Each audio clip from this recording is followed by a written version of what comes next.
Welcome, Wildcat fans. I'm Cindy McCarthy, and I'm broadcasting live from Central City, where the Wildcats are hosting the Maquoketa Valley Wildcats tonight. Before we talk any more about the game, though, I want to recognize our sponsor for the Wildcat Sports, Next Bank. Next Bank represents a new approach to banking in Iowa: expanded services, more technology, and increased personal attention. If you want to take your banking to the next level, Next Bank is for you. Next Bank is proud to sponsor Central City Sports, member FDIC, equal housing lender. So I want to thank everybody out there who's listening tonight, right when we think we've got things figured out here with YouTube. They throw something new at us as far as the way they kind of do things. So the last couple of times that we were going to announce, we kind of had some glitches, but hopefully we got everything figured out here again, and we'll be able to bring you some good action and get a couple Wildcat wins tonight, not Maquoketa Valley, but Central City Wildcats. So just a little bit here. We've got about just under 10 minutes to go, and the gym's kind of filling up. The JV girls just played one half again tonight. They were a little short-handed, and so we've got some of the girls fans filling in the bleachers here. Mac Valley's got a nice little crowd over there. The players are going through their warm-up, so we'll talk a little bit about the game here. And so I'll talk about Mac Valley first. Mac Valley girls always seem to have a pretty decent team. There's always every once in a while they're down a little bit, but they're up this year. They're coming into tonight 14-3. They've gotten beat by North Lynn and twice now, and East Buck beat them. So actually they're coming in with a 2-game losing streak. So I don't know if it's just the competition and if they've got injuries or something like that. I don't really see any kids over there. So they just ran into two top teams probably right now in the Tri-Rivers Conference. It's East Buck and North Lynn battling it out along with Mac Valley, and then I would guess Marquette Catholic's in there somewhere, and Springville's probably hanging around on the edge there. But we're probably looking at East Buck, North Lynn, and Marquette Catholic and Mac Valley here. So it's going to be a tough game for the Wildcats. The girls played these guys earlier in the year at Mac Valley, and the score is 63-35, but I heard that game was a little closer than what the score indicates. So we'll see what happens tonight. Unfortunately, the Wildcats are going to be shorthanded. Their second leading scorer and second rebounder, Emma Fritcher's not going to be playing tonight. She's out of town, and so that's going to be unfortunate for the Wildcats, not being able to be at full strength here against Mac Valley, which again is having a great season. So we'll look a little bit here, just a couple names.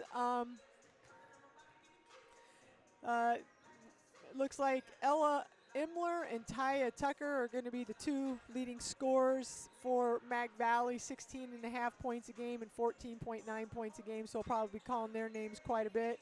And Tucker and then Brooke Elgin are the leading rebounders.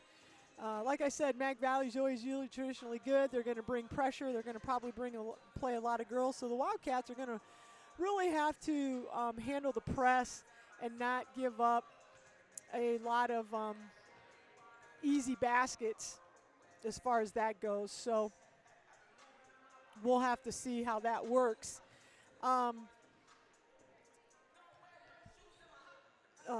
For the Wildcats, and again, without Emma,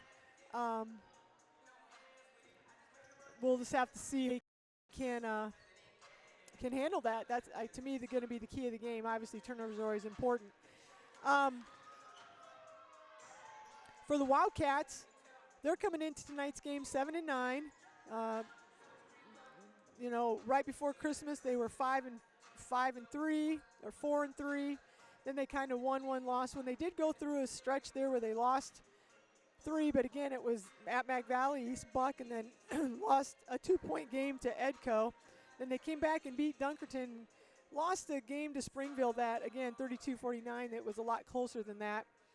And then got beat by North Lynn the other night, but then they bounced back on Tuesday and beat Starmont at Starmont 63-27. So that 63 points is the highest offensive output that the Wildcats have had. So that's good to see there, that they were able to do that.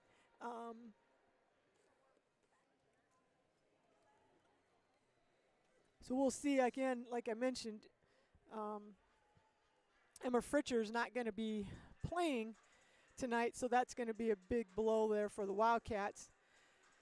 So just kind of looking at some of the stats here, Sarah Reed is leading the Wildcats with 13 points a game, and Emma Fritcher's coming in at 10, and she's really been playing, I'd say, some of her best basketball. So again, like I said, it's going to hurt not having her on the floor. Some of the other kids are really going to have to step up and make some plays, and we're going to have some girls that haven't, maybe been looked on to score as much are going to have to try to do some scoring a little more than they're used to. Tesla Malloy's coming in at 7.4. So those are the top 3 scores. The other bad thing is that Emma Treidel got a concussion against North Lynn, and so she's been out. And so with Emma Fritcher out and with Emma Treidel out, that's unfortunate because Treidel's one of our 3-point shooters, and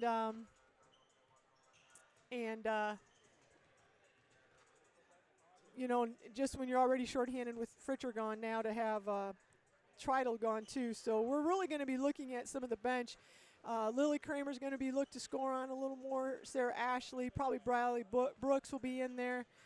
So this is going to be a total team effort here tonight. Everybody's going to have to bring their A games to try to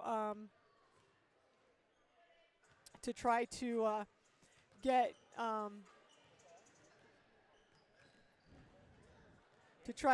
a win here tonight. So anyway, those are just a little bit of looking at the stats. As far as rebounding, we got Sarah Reed, like I said, she's at 117 rebounds, and Emma Fritcher's right behind her with 107 rebounds. And so hopefully, like I said, we're going to have to look at Lily Kramer's the next leading rebounder, and then it's just going to be a team effort there to try to get a win tonight against Mac Valley. Just a few things that are going on. We've got about 3 minutes and 30 seconds left here, and again, the fans are filling in, and again, nice turnout on both sides. Nice turnout with both crowds here. When you have a good team, a lot of people like to travel and follow along, and so Mag Valley's going to bring some people, and the Wildcats have a pretty good crowd here also. Just some things, I guess, that are going on, and I'll probably mention these a couple times. Robotics is going to be competing tomorrow in their what is called their Super Qualifiers competition. They won. They didn't win, but they placed in their state qualifying, and they placed high enough that out of the 2 robotics teams that we have, one of them did move on. So we want to give a shout out to the robotics team that is going to be competing tomorrow, and they are going to be at Waverly for the Super Qualifiers competition, so good luck for them.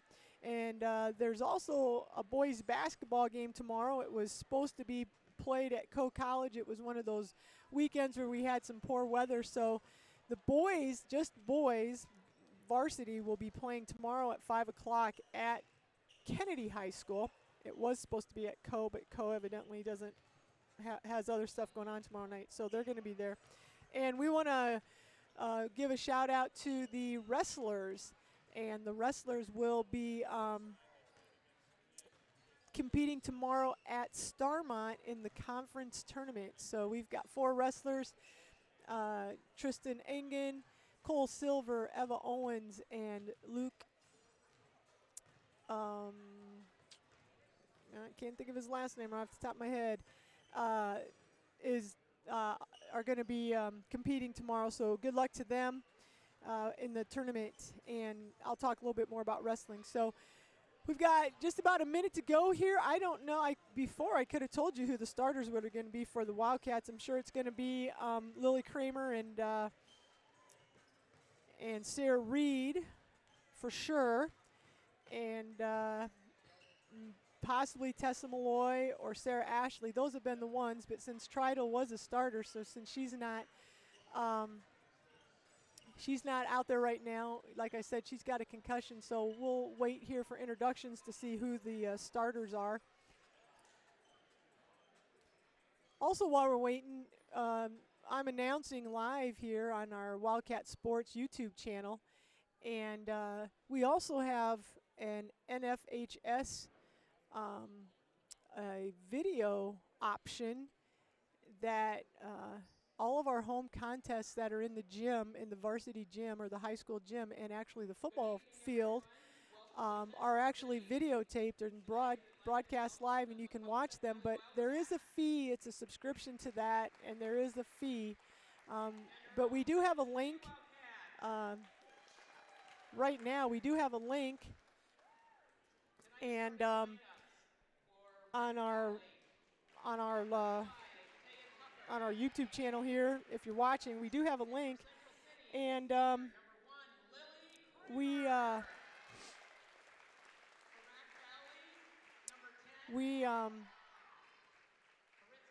you know, if you've got questions, you can get a hold of Mr. Carlson or something. But that is a subscription, so I don't want you to think that that's free.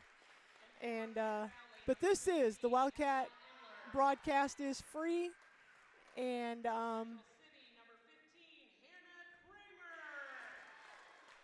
so you can always listen for free through the YouTube channel.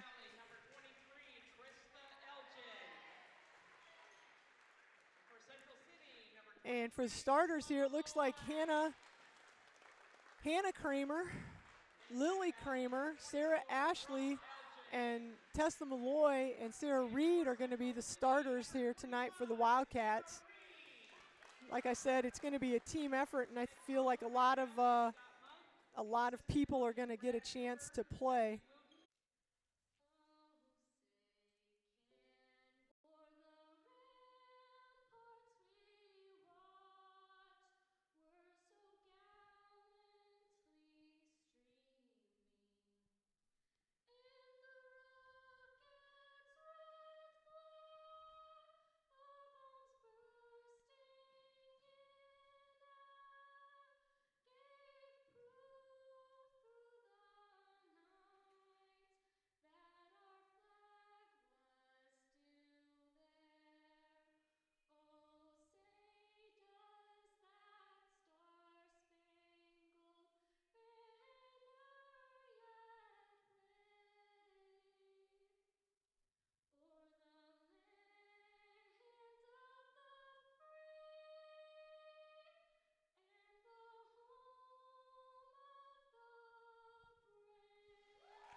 All right, there's the national anthem by Briley Brooks.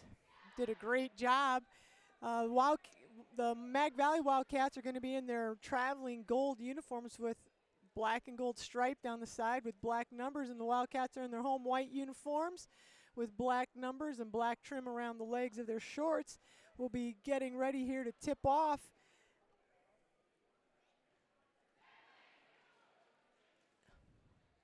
Here in just a second, the officials, teams are getting in their last things. I was just going to look at the size. It doesn't look, I mean, the Wildcats have Sarah Reed, who's 5'10", and without Fritcher, who's also 5'10". We're pretty short. We don't have anybody else over 5'8", but I was just kind of looking at Mag Valley, and surprisingly, they have one girl on their roster who says she's 5'10", and she's not even in the game. So size isn't going to be a matter. It's just going to be as far as matching up with Mag Valley's pressure and just being down two significant players. And right away, the Mag Valley goes inside, and there's going to be Taya Tucker, who I've already mentioned is their second leading scorer. She's going to put the Wildcats on the board first. I guess I'm going to just go with Mag Valley.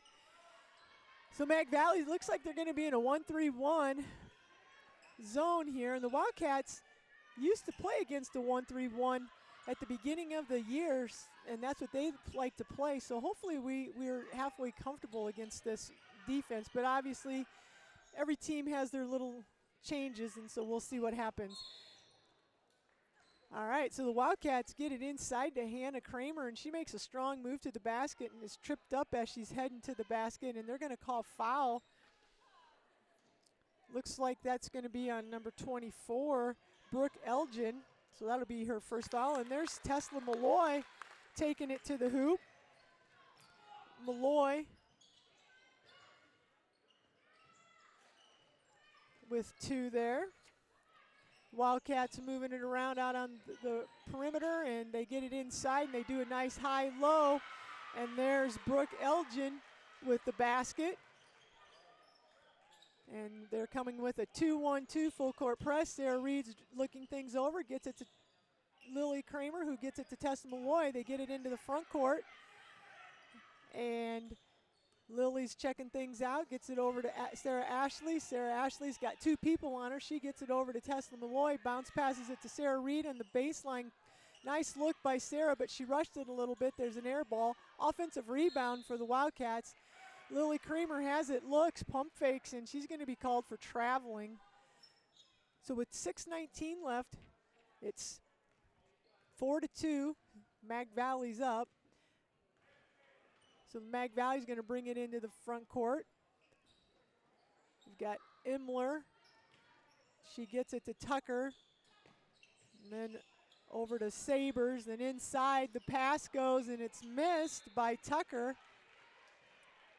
But they're going to say that Sarah Reed tipped it out of bounds there. I thought that went off of the Mag Valley Wildcats, but I guess it went off of Sarah Reed. And in the inbounds pass, they hit Tucker, and she puts it right up. So nice out of bounds play right there by Mag Valley, 6-2. Lily Kramer's got it over to Hannah. Sarah Reed hits Tesla Malloy on the bounce. On the bounce pass there, press break, but then Tesla Malloy travels. She had the right idea. She just either needed to come to a jump stop or she needed to take it all the way to the hole. So it's going to come back to Mag Valley. We've got Sabers. She gets it to Elgin, skip passes. They get it inside to Tucker, back outside to Sabers, and she's going to put up a shot, misses, but nobody boxes her out. She gets her own rebound, puts it back up, and then it's rebounded by Sarah Reed. Sarah just takes it herself, gets it into the front court. Mag Valley isn't able to set up their press there on the miss. So Hannah Kramer's got it at the elbow. She turns and shoots. Nice little shot, but unfortunately hits the back of the rim, comes down to Mag Valley. And Imler gets it up, and they just hit in the short corner, and they hit Tucker, and she misses another easy shot, and it is rebounded this time by the Wildcats. Wildcats get it now. Lily Kramer brings it up, and Tessa Malloy checking things over, gets it to Sarah Ashley. The Wildcats, I feel like, need to move the ball a little quicker. They're making a pass, and then they're holding it, and now there's a bounce pass, and there's going to be a layup by Tucker. And that was the turnover there. Now we're going to get the ball up again. The Wildcats against the zone, a lot of times what you need to do is you need to get the zone moving back and forth, and we're just kind of standing and let the zone shift, then stand, let the zone shift, and then pass, stand, let the zone shift. So hopefully they can kind of pick things up here a little bit. And so there's a foul on Trista Elgin, and that's going to be the team's second foul, and they're going to call travel on Tessa Malloy. So it's going to come back to Mag Valley. They're up 8-2 with 4 minutes here, just a little over 4 minutes to go. Wildcats are just in a straight 2-3 zone. Mag Valley's dribbling it around here. Imler, she gets it to Tucker. Tucker kicks it out to Sabers. Sabers gets it back to Tucker at the free throw line. Tucker, nice down low pass there, high low to Brooke Elgin. Elgin finishes, and it's 10-2. They get the ball here. Wildcats get it up, and Mag Valley kind of pulls off their press. They get it up to Sarah Ashley, and there's an air ball by Sarah. Rebound, Mag Valley. They're back in the front court now, inside to Tucker. Tucker's just, oh, there's good defense there by the Wildcats. Hannah Kramer and Sarah Reed, and we're able to get the steal from Tucker. And we get it in the front court, and the ball gets to Sarah Reed, and Sarah Reed knocks it down for 2. So with 3:15 to go, it's 4-10. Mag Valley's up. Wildcats here, hanging tight. Sabres gets it to Tucker at the free throw line. Or I'm sorry, Tucker at the free throw line. And then they get it up to the top there for a three-pointer. That's Imler. She misses. Rebounded Reed up in the front court. Here comes Ashley, and she's going to take it right to the hole. No good on the layup. Sabres with the rebound. Imler brings it up. Now it's going to be the high-low this time. Tucker's just playing catch with herself. She shot the ball, got her offensive rebound, threw it up again. Neither time did she hit the backboard or the rim. She's going to come out. Again, I mentioned that she's one of the leading scorers there. Ella Imler and Tucker. Tucker's averaging 14 points, almost 15 points a game, so she's struggling a little bit here. So with 2:35, it's 4-10. Mac Valley's up. They're going to keep the ball here. And Imler's looking. And Imler's got the ball over to new players checked in. And second free throw is up and good. So she's 1 for 2 on her free throws. And they should have blew the horn. There was a sub. So anyway, here we go. Got a sub in for Maquoketa Valley. Wildcats have the ball, bringing it up the floor. Briley Brooks is going to get it into the front court, gets it back to Sarah Reed. Sarah Reed checking things out again. The Mag Valley's in that 1-3-1. They get the ball down to Natalie Noonan, who's checked in for the Wildcats. She looks, gets it to Kramer. Kramer drives, gets it over to Briley Brooks, and Brooks hits a three-pointer. It was her first 3 points of the game, so it makes it 7-11 with 1:50 here in the first quarter.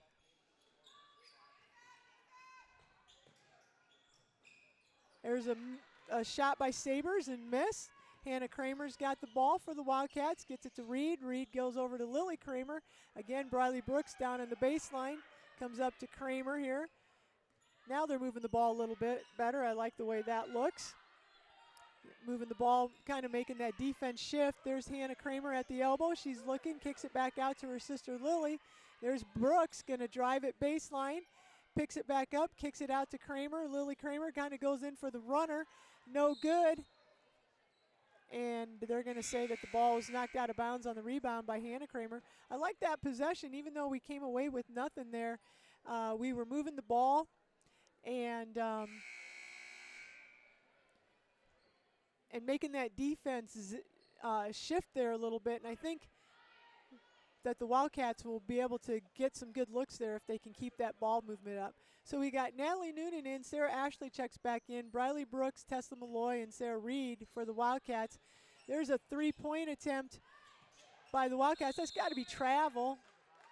Oh, now they're going to call jump. So Kennedy Rosh checked in, and she threw up a three-pointer, and I thought it was going to be a travel.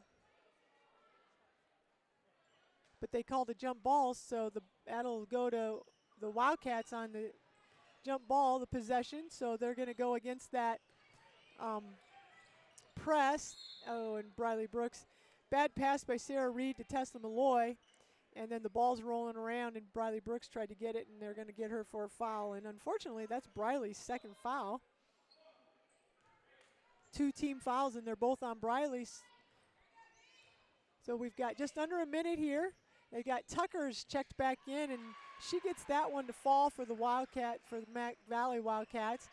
Sarah Reed gets it inbounds, gets it to Tessa Malloy. Back to Reed here, trying to get it into the front court, and Malloy's got it. She gets it to Reed. Now we're going to be looking. We've got about 25 seconds, so the Wildcats are going to see if they can get a shot before half. Sarah Reed's got it. She takes a dribble and goes to her left, about at the free throw line elbow there, and knocks down a two-pointer. So it's 9-13 Wildcats here. I don't think we can get in a run and gun situation with these guys. They're just too deep, and we're missing some kids, but hopefully we can stay tight. Oh, we just don't need to foul like that, though. We got to move your feet on defense. I think they're going to get, it looks like they could have got 3 people, and they're going to give that one to Sarah Ashley. So Sarah Ashley picks up her first foul. That's going to put Ella Imler, or Imler, I'm not sure which of those, Imler, is going to put her at the free throw line. She makes her first one.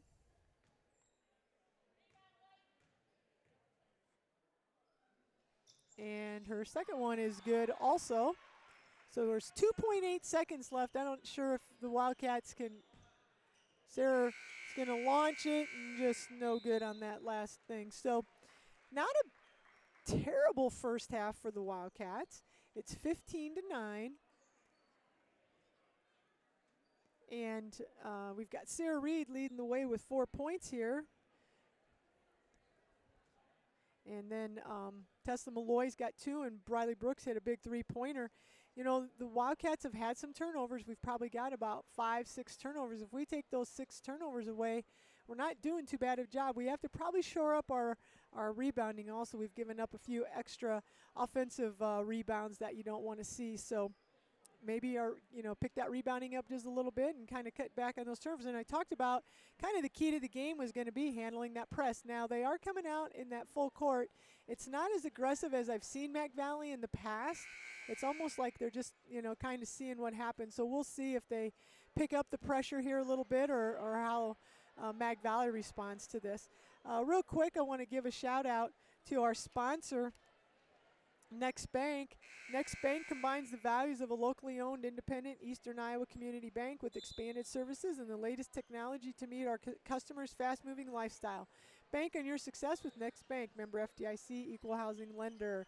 So the second quarter's underway, and it's going to go here to the Wildcats, and there's Imler with a really high-arching 3-point attempt. Rebounded by the Wildcats. Wildcats get it in the front court in a hurry. Lily Kramer down to Reed, back to Kramer. And there's going to be a steal by Tucker. Yep, she ends up coming up with it. So there's another one of those turnovers. And Imler's got it. Imler's going to drive. And Tucker's got it. And she gets it down. She cuts, and they're looking. She's not there. Imler over to Sabers. Sabers gets it to Tucker at the elbow there.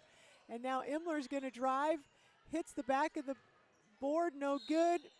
And there's going to be an offensive rebound by Sabers, and then there's a foul on Tessa Malloy.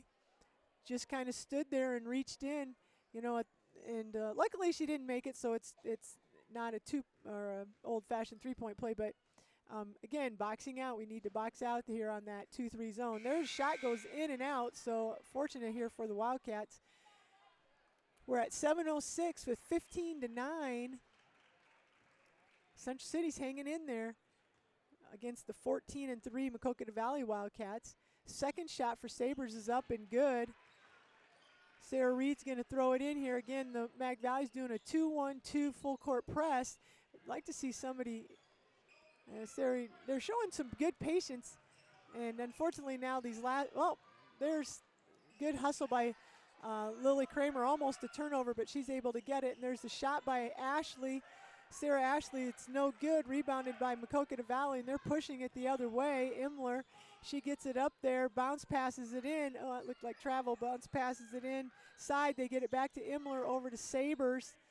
Imler's looking, back to Sabers. Cross-court pass, and it ends back at Imler. There's Tucker. And can't tell who that is over in the corner over there. Somebody checked in, and they're going to call for a traveling. That's Kylie Chestnut, who checked in and got called for the travel there. So there's Wildcat ball here. Kind of trading turnovers here a little bit in the start of the second quarter. Sarah Reed's got the ball, and gets it up to Lily Kramer, who gets it to Hannah, and Hannah's going to take it to the hole, and there's a layup by Hannah Kramer. Nice move, breaking that press, and we were able to take advantage. 11-16 with 5:55 left. Maquoketa Valley comes in. There's Tucker at the free throw line. She takes it in, puts it up with her left hand, no good. And it's going to be rebounded by Brooke Elgin, and she's going to go to the free throw line, and they're going to call that foul on Lily Kramer, I believe. Yes, Lily just picked up her first, so that's the team's 5th foul. And there's that rebound again that we're talking about. And I know earlier in the year when they played Marquette Catholic, they really were doing a good job of Marquette missing their first, but Marquette was just hurting us with those offensive rebounds and getting putbacks, and that's kind of what's happening here. Now there's going to be a turnover on Lily Kramer on that press, kind of forcing the action instead of just being patient.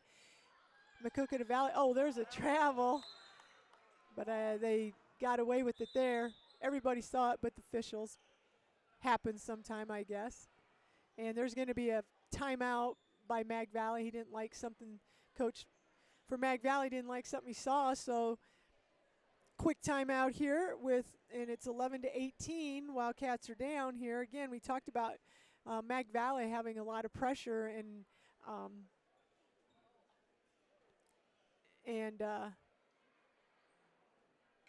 the Wildcats being able to handle that pressure. And that's kind of been the key so far, is the Wildcats kind of have, I'm not keeping track of turnovers, but they got to at least have at least 7 turnovers.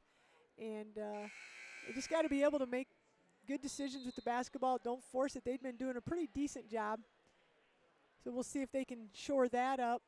And then they got a rebound. And this is where it's really hurting us, as I mentioned, if you're just joining us, that Emma Fritcher's not here tonight.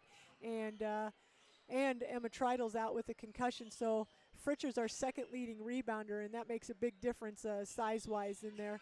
So there's another shot by Maquoketa Valley, and there's another offensive rebound. You know, the Wildcats are just going to have to rebound. So now Sarah Ashley has it, gets it cross court to Lily Kramer. Lily Kramer into the front court. Gets it to Sarah Reed, down to Tessa Malloy. Tessa's going to put the 3-pointer up. No good. Rebound there by Elgin of the Mag Valley. They're going to push it. There's Saber. She's looking inside, kicks it back out to Imler. Imler's going to drive and pull up for the jump shot just inside.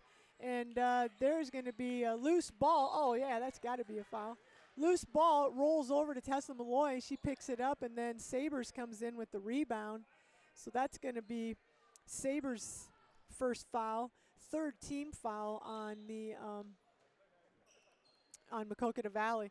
So Wildcats are going to get the ball, and oh, that's a lazy pass, and then we were fortunate to keep it. You got to really put something on it. There's a nice pass down to Hannah Kramer, who attacks the rim, but it's no good. And Tucker has the rebound for Mac Valley. Sabres brings it into the front court, and they're going to call. That's the other thing. Wildcats don't have a lot of. Well, they're going to just have to use everybody on the bench. I guess you have what you have.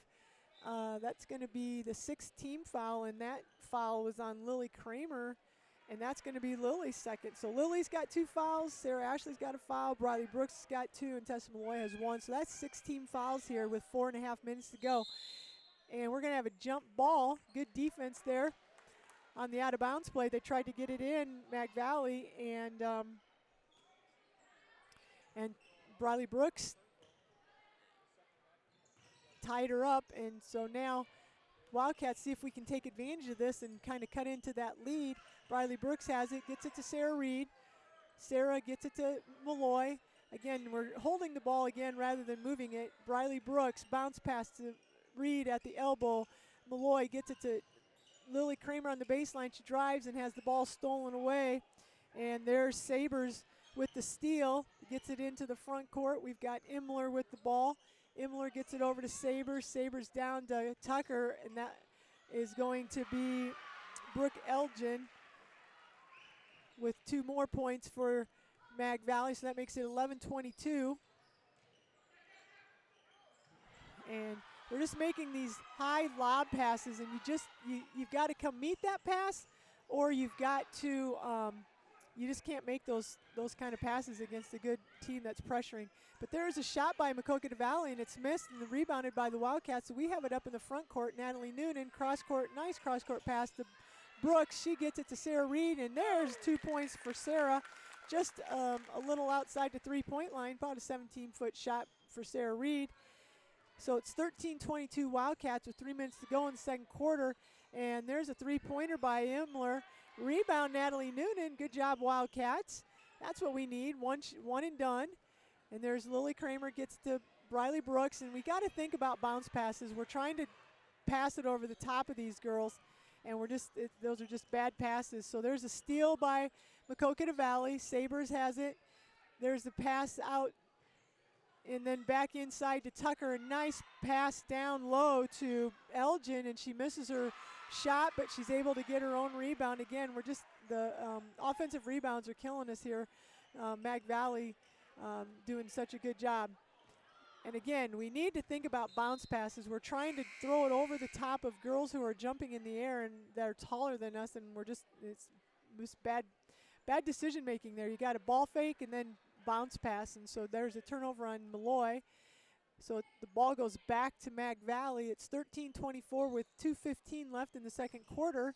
Wildcats, considering that there's almost a steal by Sarah Reed. She kind of came flying out there.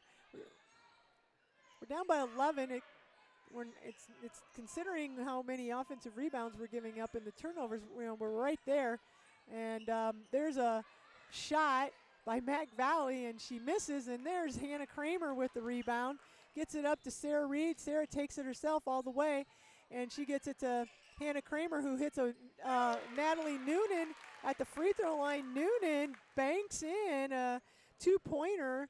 I didn't hear her call bank, but you know what? We're going to take it.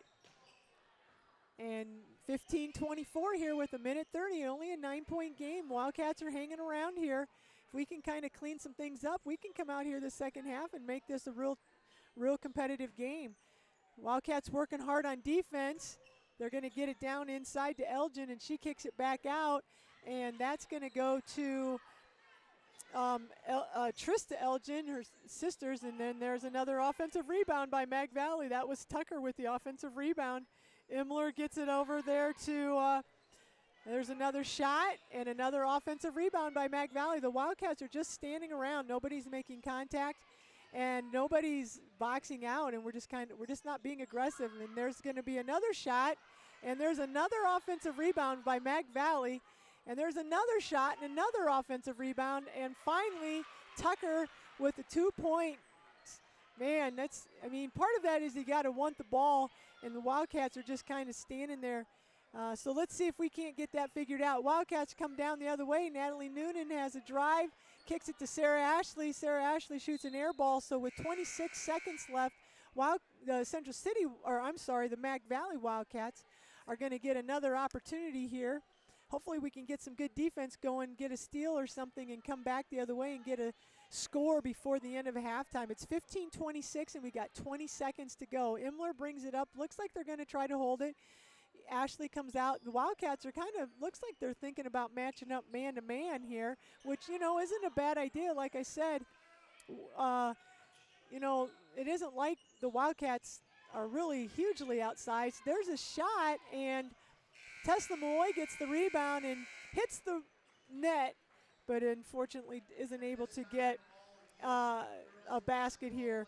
So we've got, at halftime, it's 15-26. And, Wildcats just, it's coming down to a little bit of the turnovers, but it's just coming down to offensive rebounding. Wildcats are just giving up.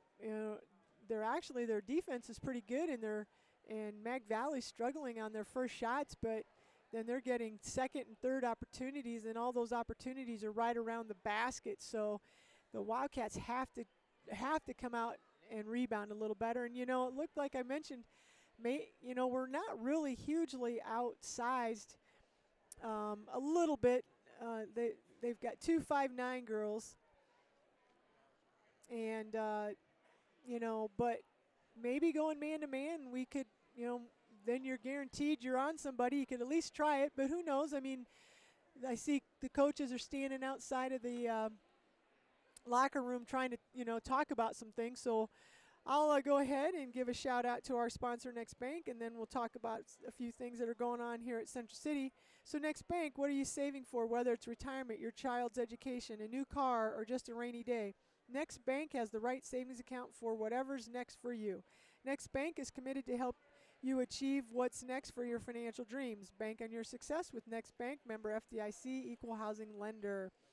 All right, so we're at halftime here if you're just checking in. And it's 15-26, Mac Valley's up.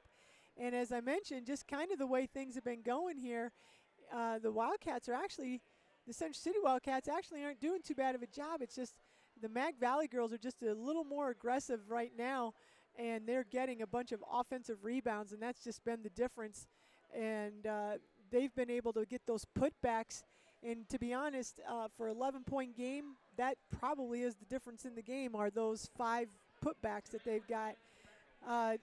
Just as far as scoring goes here, in the first half, I have Sarah Reed leading the Wildcats with 6 points. Tesla Malloy has a basket. Briley Brooks came in and hit a 3-pointer. Hannah Kramer's come in, started tonight in place of Emma Treidel and Emma Fritcher, who are both gone. And Hannah's got 2 points, and Natalie Noonan's got 2 points. So that's the scoring here for the Wildcats. I just wanted to kind of talk about a couple other things that are going on here. Wrestling, and I mentioned this already, but tomorrow the Wildcat wrestlers are headed to Starmont for the conference tournament. And last broadcast, I had Eva Owens on here, who is the lone. There's 4 wrestlers for the Wildcats, and she's the lone girl wrestler, which is a unique. And she talked to us a little bit about, there was girls state, and she placed 7th in her weight division at 132 pounds. So we had her on, and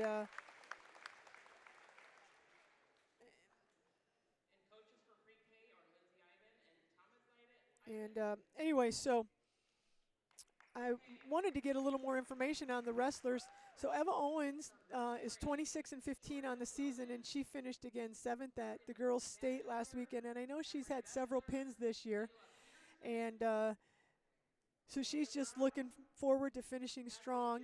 And Cole Silver is another one of the wrestlers, and he's 32-2 this year.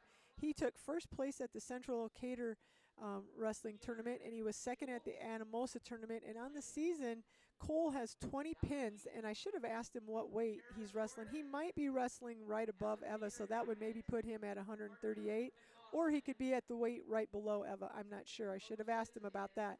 Luke Birds is the other one. I couldn't remember his last name. He's new this year. He's a freshman. And Tristan Engen is the other wrestler. And I sent out emails asking if they'd let me know what their records were, and I didn't hear anything back from those two. So maybe next time we broadcast, we'll try to get that information out there.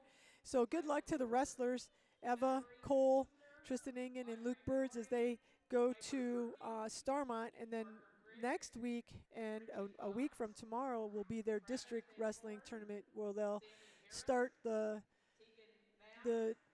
trek to seeing if they can make it to state. So that we wish our wrestlers well there. And then the other thing is, and I was hoping I could get somebody here to talk to me about robotics. The robotics squad is going to be going to Waverly tomorrow, and they have their super qualifier competition. They qualified high enough. We had 2 robotics teams, and unfortunately only one of them was able to move on. And they will be, again, competing tomorrow, so they did well enough in the state competition to move on. And so we wish them well. And I don't know if I see somebody maybe here in the crowd who's a robotics person. Maybe I'll see if I can talk them into talking with me. People are shy here at talking on the headphones, but sometimes we can talk people into it. So right now we've got,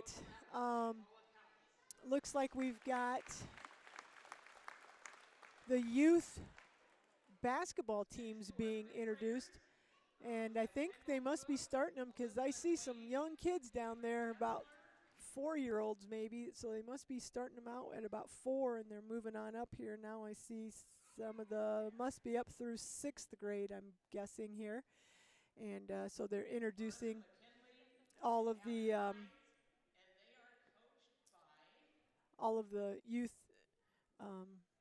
basketball players. So there's quite a few out here tonight. I don't know if everybody was able to make it, but it's nice to see a lot of these young kids. And down in the lower levels, they have boys and girls playing together, it looks like. And then in the upper levels, it looks like since this is the girls, we are seeing the girls' programs. And quite a few kids out here. So they're all have their Wildcat jerseys on.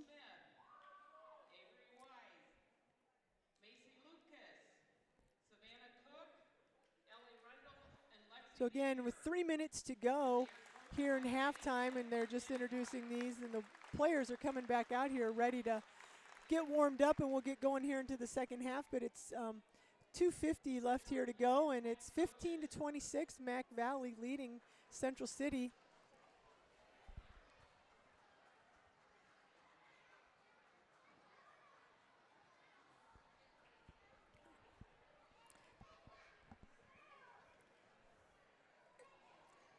Again, if you're just joining me, or if you're going to start listening to this later on, the Wildcat girls aren't doing a bad job. They're shorthanded. They're down 2 regular players to a 14-3 Mac Valley team, and they're hanging tight. It's an 11-point game here, and probably the biggest thing that's killing the Wildcats is rebounding. Mac Valley's been killing us on the offensive boards, and they've been missing a lot of shots, but they're knocking down those second and third putback opportunities, and that's really probably the difference. Wildcats have turned the ball over a few times, but to be honest, it's probably been more the offensive rebounding that's hurting us versus anything else. So hopefully the Wildcats can get that offense going. I mentioned on Tuesday night they went up to Starmont and they scored a season high 63 points, and so that's nice to see that output. So you know they can do it. It's just a matter of knocking down those shots when they have them. And they've had some decent looks, and like I said, we've got Sarah Reed with 6 points, and we've got Tessa Malloy with 2. Bradley Brooks hit a 3-pointer, and Hannah Kramer and Natalie Noonan both have 2 points. So that's pretty good. We just need to. We've had some good looks, but we need to knock them down. I think I saw someplace that Sarah Ashley had double figures, so it'd be nice to see her get hot here. She definitely has the capabilities, and we mentioned it's just going to take everybody to play at the top of their games tonight to beat a 14-3 Mag Valley, whom we always know Mag Valley's girls teams always come in and are strong, and you've got to bring your A game. So we're just getting ready. We've got about 20 seconds to go here, and then we'll be at halftime, or get ready for the third quarter. We'll see who's going to be coming out here for the Wildcats. Looks like it's going to be the same 5 that started the game. Sarah Reed, Hannah Kramer, Lily Kramer, Sarah Ashley, and Tessa Malloy are going to be the 5 starters. And it looks like Mac Valley's going to be starting with their same one. So we'll see what happens. Mac Valley's going to start with the ball, and it looks like the Wildcats are maybe doing a triangle and 2. I don't know. I guess they feel like that's going to help a little bit. I'm not sure, but there's a shot and a miss, and there's another shot. And Sarah Reed was battling for the basketball, but wasn't able to come up with it. And the ball's going to go out of bounds, knocked out of bounds by Central City Wildcats.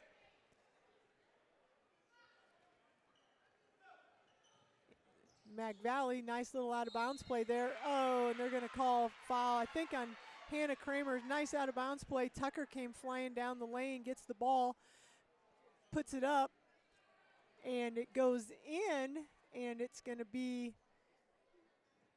yep, Hannah Kramer picks up her first foul.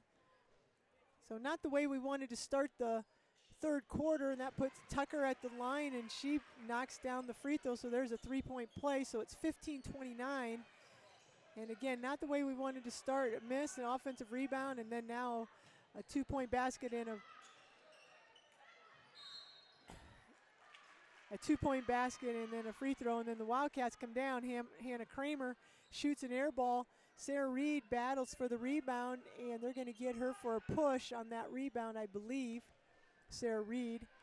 We'll see who that, if that pops up there. And there's going to be a long shot, and now there's Sarah Reed, tracked that down. So there we go. Sabres with the long three. And the Wildcats get it in the front court. Tessa Malloy ball fakes, gets it over to Sarah Ashley. Sarah gets it over to Lily Kramer. Looking around, they get it down to the baseline. There's Sarah Reed with a nice little baseline. That give the assist there to Lily Kramer. So 17-29, Wildcats are hanging tight here. Again, it looks like, I'm not sure if we're in a box, like a box and one maybe. And there's the shot there by Trista Elgin, and it's a miss, and the Wildcats get another rebound. So here we go. Mag Valley stays in there 1-3-1. And again, we're just not moving the ball. I feel like we need to move the ball quicker, and there's going to be a turnover by Malloy. Mag Valley's going to come back at us. There's Imler checking things out. She gets it to the baseline. And that's Tristan Elgin with the shot. No good. Here goes. Wildcats got the rebound, so Wildcats can get themselves back in the game. They're getting the one and done here on Mag Valley. We just need to make sure we take care of the ball ourselves here, and I'm not sure who Lily Kramer was passing that one to, but luckily the Wildcats are able to can maintain control. And now it looks like they're going to call foul on Ella Imler, and that's going to be Mag Valley's first foul and Imler's first foul of the game. So we've got a couple subs here on Mag Valley, and Lily Kramer's going to throw the ball in. Mag Valley goes to a 2-3 zone.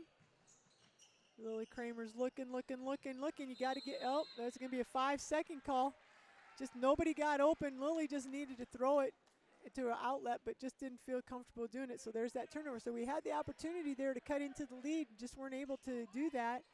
So it looks like we're playing for sure, trying to take Imler out of the game a little bit. But we're not able to do anything that one. She dribbles all the way, gets to the elbow, and shoots an air ball, but they're going to call a push on a Central City Wildcat on that rebound. I didn't see who did that. Maybe Hannah Kramer? No, they're going to call that on Tesla Malloy. It looks like. And there's a miss again and a rebound by the Wildcats into the front court. Sarah Ashley has it over to Lily Kramer. And again, I think we need to get the ball moving. There's Sarah Ashley with a three-pointer, no good.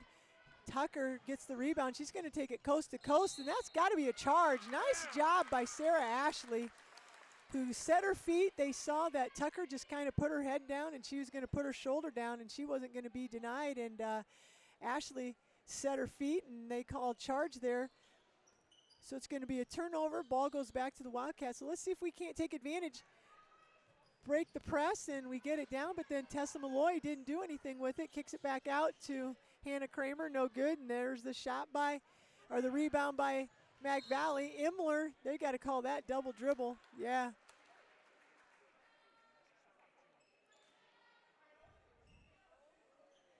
So they call Imler for double dribble. She kind of dribbled it off her body and kind of trapped it against her body, then kept dribbling. They call that a double dribble. Mag Valley still in their 2-1-2 press. Wildcats break it. Get it to Lily Kramer. Lily dribbles, looks, gets it to Sarah Ashley, who gets it down to Hannah Kramer. Hannah Kramer shoots the ball, hits the front of the rim, rebounding by Tucker. Tucker's just going to bring the ball full court here. Taya Tucker, and she gets the ball to Brooke Elgin, and Brooke Elgin travels So they're going to call, Mac Valley's going to call a timeout. They haven't really had a bucket here the last couple minutes at 17:29, and the Wildcats just unfortunately haven't been able to take advantage of that drought. We're either missing or turning the ball over ourselves. So the Wildcats defense has picked up, and they're doing a lot better job of rebounding here this second part of this third quarter. Now we just got to get our offense going. So both teams talking things over, and now I'm going to give a shout out to Next Bank. Next Bank's financially strong community bank. Invested partnerships help their customers achieve what's next for their financial dreams. Next Bank has 5 locations to serve you: Central City, Cedar Rapids, Marion, Coralville, and Waterloo. Member FDIC, equal housing lender. So we appreciate Next Bank, and I'll talk more about them probably in between games or at halftime of the boys' game here. So after coming out of the timeout, as I mentioned, the big difference at halftime, the 11-point spread was probably offensive putbacks there by the Mag Valley Wildcats, and that's the way the game started. But since that first rebound on the first possession, I don't think that the Mag Valley Wildcats have gotten a putback. But unfortunately, we haven't been able to. We've done a great job of picking up on a rebound, but we just have not been able to either get our offense going. The zone here, they really picked up the pressure on that last play. And there's a block by Sarah Reed. That was Brooke Elgin going in and blocked from behind by Reed, but it's going to go out of bounds, and it's going to stay with Mag Valley. Mag Valley's run a couple really good out of bounds plays and have been able to score, so we'll see if the Wildcats can D it up here. So far, so good. Nice defense there by the Wildcats, and Mag Valley's moving around. There's a bounce pass to Tucker. She kicks it out. Back to Tucker at the top of the key. She gets it over. They look at Elgin, and she kicks it back out. And the Mag Valley Wildcats are really moving it around. And there was Kennedy Roush for, I don't know if they gave her 3. I looked down.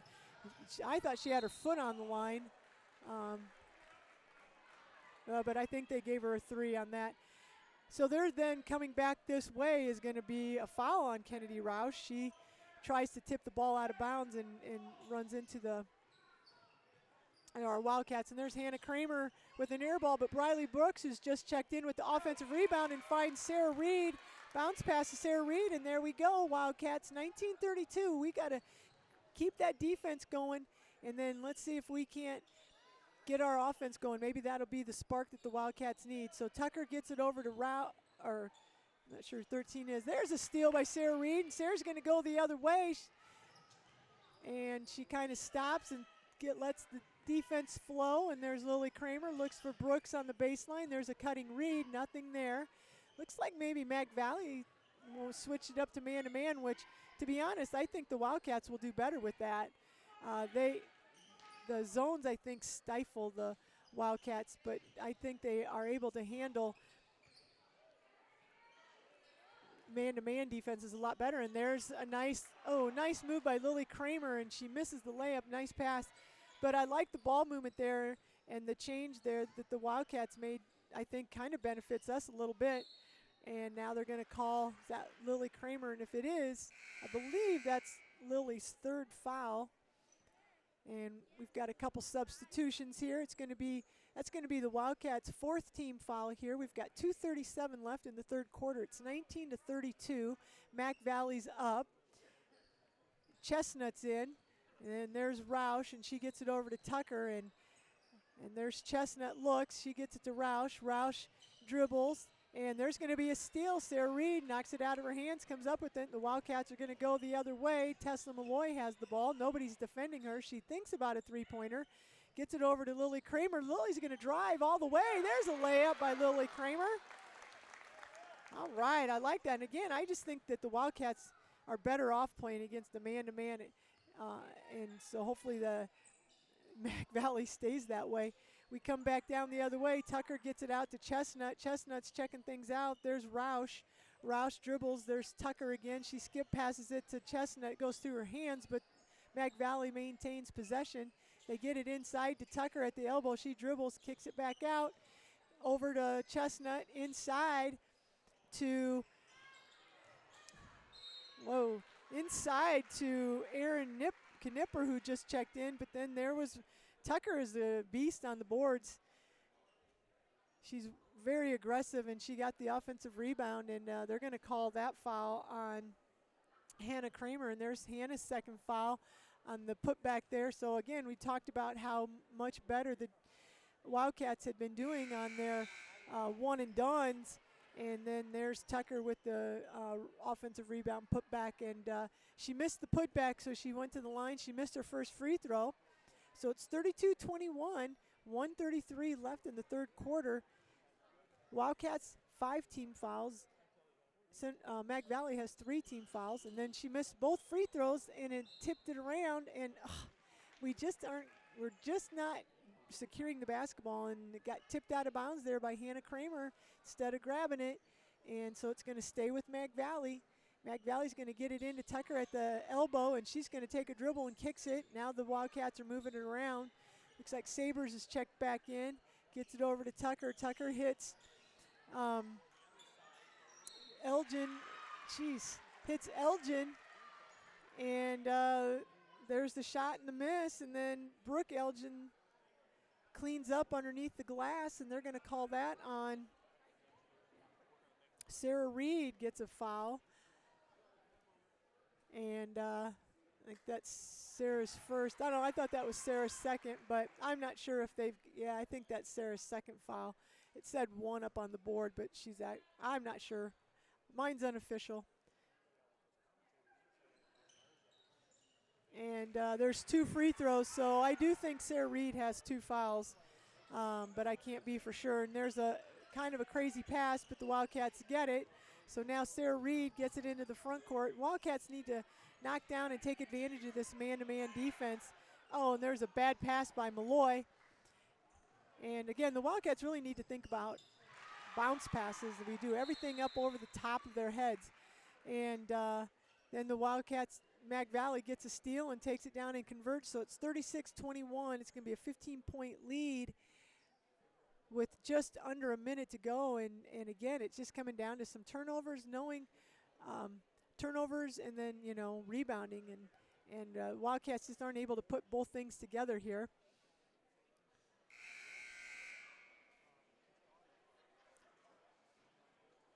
So after the timeout, it should be Wildcat basketball here.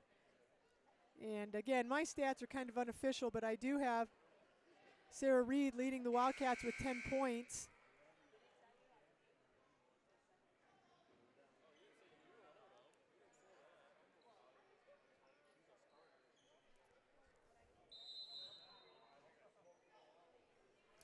So Mac Valley still has their full court press on. Looks like they're going to call foul there on Imler.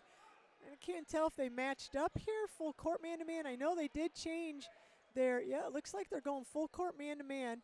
They changed their defense from their 1-3-1 zone and went man-to-man, and now they're going, we're going to try a long pass, and Lily Kramer just can't run it down. Not a bad idea, but I don't think Lily was ready for that pass, so it's going to go out of bounds, and there's another turnover, going to go back to Mac Valley. So Mac Valley picking up the press a little bit with that full court man-to-man.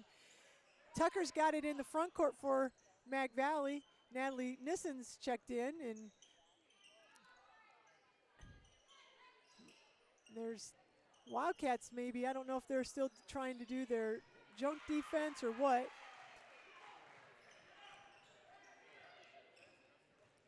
Looks like, and there's going to be another turnover. Again, this man-to-man offensively or defensively for the Wildcats, if they can get it into the half court, I think the man-to-man, they stand a good chance against the man-to-man, but the full court man-to-man press is just really frustrating the Wildcats. So Sarah Reed goes out, and they're in the front court with Sabres. They get it to Elgin and back to Sabres. Sabres looking around. There's Tucker at the elbow inside to Elgin. There's a miss, and then there's Lily Kramer with the rebound. And there's 9-8 seconds. I don't think Malloy realizes how much time's on the clock, and now she does, and she dribbles it up into the front court. Gets actually a pretty decent three-point shot off, hits the front of the rim, no good. So after 3 quarters, it's going to be 38-21. Mac Valley's ahead. And there's back-to-back 6-point quarters, and the Wildcats just have to be able to knock down more than and get more than 6 points in a quarter. And they've had their opportunities, but again, you can't turn the ball over. You got to try to take a little care of the basketball. So the Wildcats extend that lead out to a 17-point lead here. And again, Sarah Reed leading the Wildcats with 10 points. We're going to go ahead and shout out to Next Bank. Next Bank's your bank for what's next, your next car, next home, next business, next phase of life, or next adventure. 5 locations to serve you: Central City, Cedar Rapids, Marion, Coralville, and Waterloo. Next Bank's proud to sponsor Central City Sports, member FDIC, equal housing lender. All right, so Wildcats let that half, 17 is the highest lead that there's been. It was 11 points at halftime. And again, just the turnovers, the Wildcats had a little stretch there where they were doing actually really well on defense and limiting the Mac Valley girls to just 1 shot. But it just seems like if we're rebounding well, then we're turning the ball over, or vice versa. So we've just got to, this fourth quarter, really play hard, see what we can do here, and see if we can chip away at this lead. So Tesla Malloy has the ball, and again, it's man-to-man. Then we get it to Hannah Kramer, back to Malloy, to Lily Kramer. Lily Kramer's dribbles to the top of the key. She's going to get around to the other side, hands off to Natalie. Natalie drives, kicks it to Hannah Kramer. And then inside, there's Hannah. Oh, Hannah makes a nice move, but just, you have to take it up strong, and she just really didn't take that up very strong, so there's the miss. Mac Valley comes back the other way. And again, the Wildcats, I think, are like playing a box and one, and they're playing man-to-man on the Imler. And there's a shot and a miss, and another offensive rebound by, Mac Valley just throws the ball up. I think they're trying to pad their offensive rebounds. There's a shot by Brooke Elgin. She literally just chucked it up, and luckily here the Wildcats were able to take advantage of that and get the rebound. Tessa Malloy dribbles and kicks it to Natalie Noonan, and Natalie Noonan with a nice put back up there. Nice pass by Malloy. Wildcats bring it right back down here. Mac Valley, they get it inside, and then they kick it back out to Sabres. Sabres takes the dribble, pulls up for a shot, missed. Natalie Noonan with the rebound. There we go, Wildcats. That's what we need. Let's see if we can't chip away, get another 2-point basket, maybe a 3-pointer. You never know. Looks like Maquoketa Valley's going to stay in that man-to-man. Tesla Malloy's got it, being defended by Tucker. She's looking, dribbles left, going baseline, comes back out, picked by Hannah Kramer. Tesla Malloy still dribbling, gets it to Lily Kramer at the top of the key, over to Hannah. There's a nice pass and cut. Oh, and they're going to get a foul, I think, on Brooke Elgin. Natalie Noonan set a nice pick, and Elgin just leveled Noonan. So that's going to be her second foul, and that's the 5th team foul on the Mag Valley. So 38-23, 6 minutes to go. Wildcats here taking it out of bounds. Let's see if we can't get a basket here and cut into that lead. There's a nice out of bounds play by, nice out of bounds play. Sarah Reed has the shot, misses. Natalie Noonan gets the rebound, and she goes to take it back up and bounces it off of her own teammate's foot. So it goes out of bounds, so Mac Valley's going to come down the other way here. Tucker's looking at a 3-pointer, doesn't take it, defended by Kramer. Lily Kramer. There's Tucker looking inside, and they get it inside to Elgin, and there's going to be Lily Kramer just kind of on Elgin's arm as she turned and kind of threw up a half hook shot. And I think that's going to be 4 fouls on Lily Kramer. And it is Lily's 4th foul, and we've got 5:38, and it's 23-38. Low-scoring game tonight. And there's a bank on the free throw by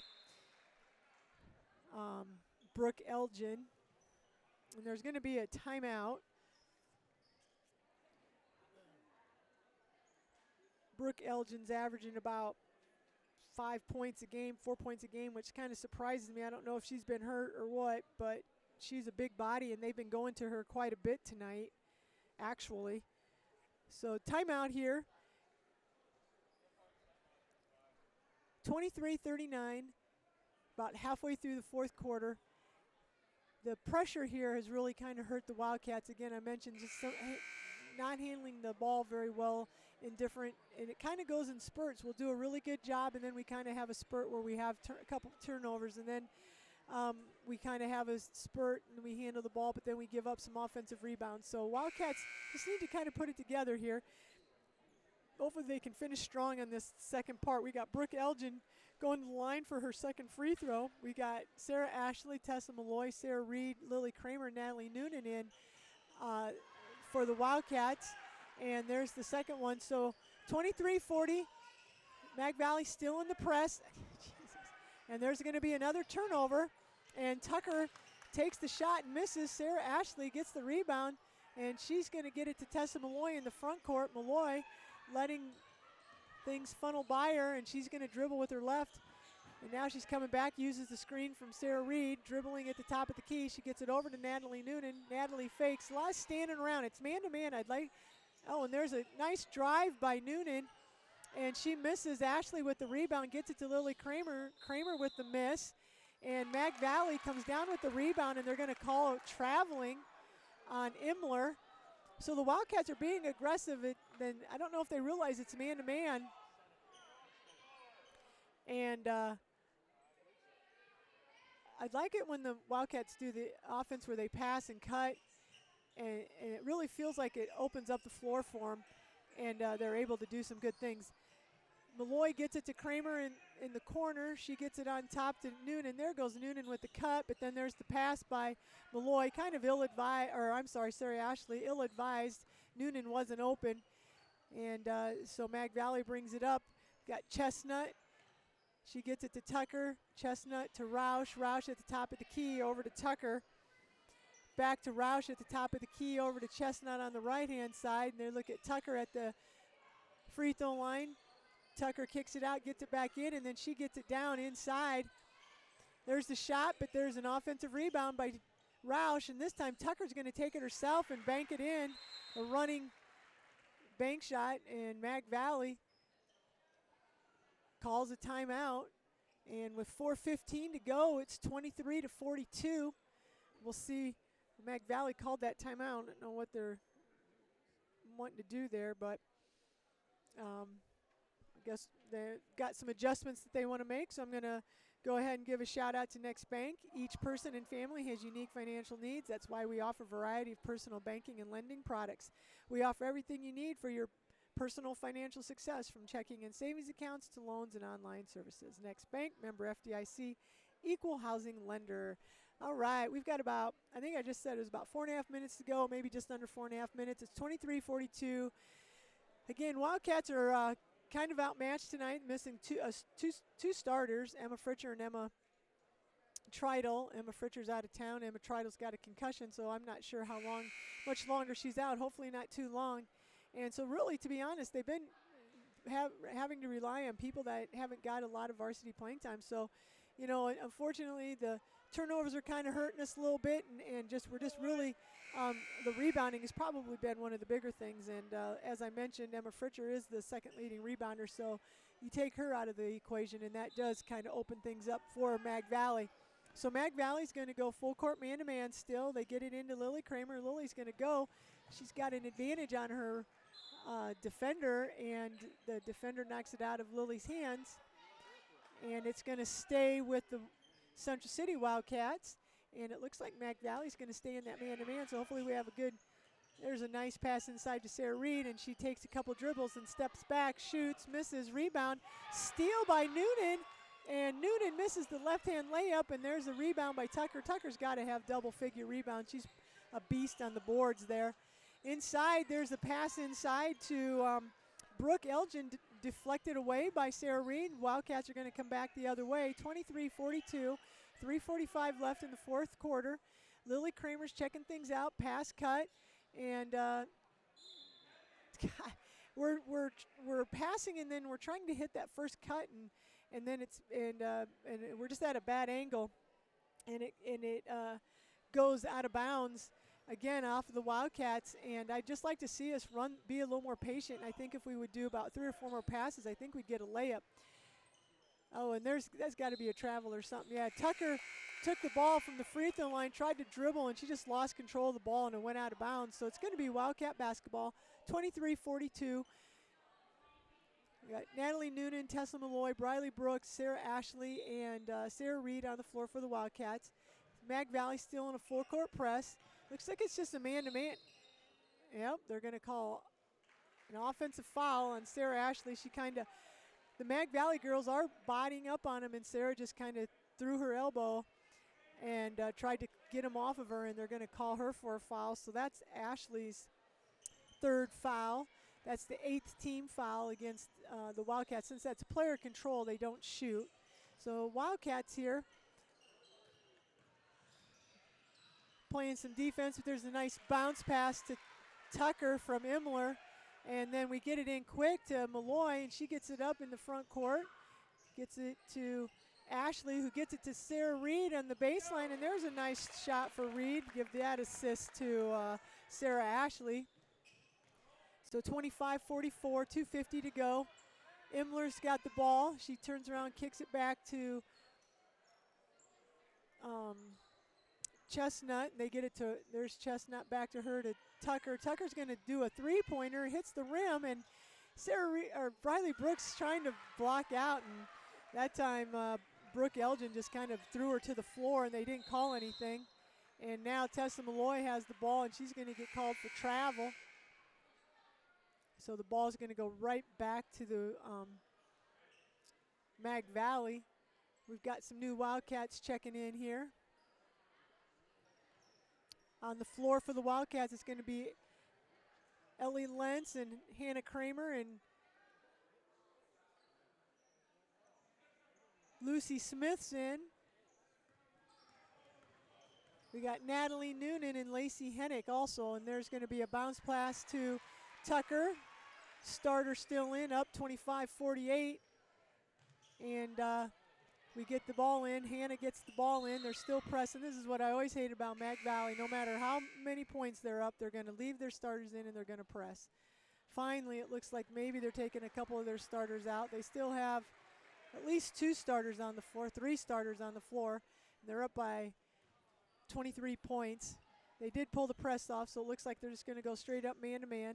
Natalie Noonan gets it over. Oh, nice move there by Hannah Kramer. Takes it strong to the basket and draws the foul. Nice move by Hannah. If you're out there listening, Wildcat fans, if you create an account, I think, excuse me, we have a live chat. Let me know who's out there listening. We're doing the new YouTube channel this year, and it's had some ups and downs. We got off to a kind of a shaky start trying to figure things out. I probably should give a shout out to my tech support guy, Trevor Fluhop. I'll have to talk about him. But we got Hannah Kramer makes the free throws, and the Wildcats bring it up into the front court, Mag Valley, and it's going to go out of bounds. So that's going to be a turnover there. Chestnut bounced past it to I'm not sure she bounced past that too, but anyway, it went out of bounds. So we're coming back. Lacey Hennick looking. There we go. This is what I like. Run the offense. Lucy Smith has the ball. She gets it over to Briley Brooks. Sets the pick. There's Briley dribbling. There's a nice backdoor pass. There's Hannah Kramer again. Takes it up strong. And I don't know. That could be Trista Elgin. I'll see who they call that foul on. And, yep, that's going to be Trista Elgin's second foul. So that puts Hannah Kramer back at the free throw line. And there's the first free throws up and good.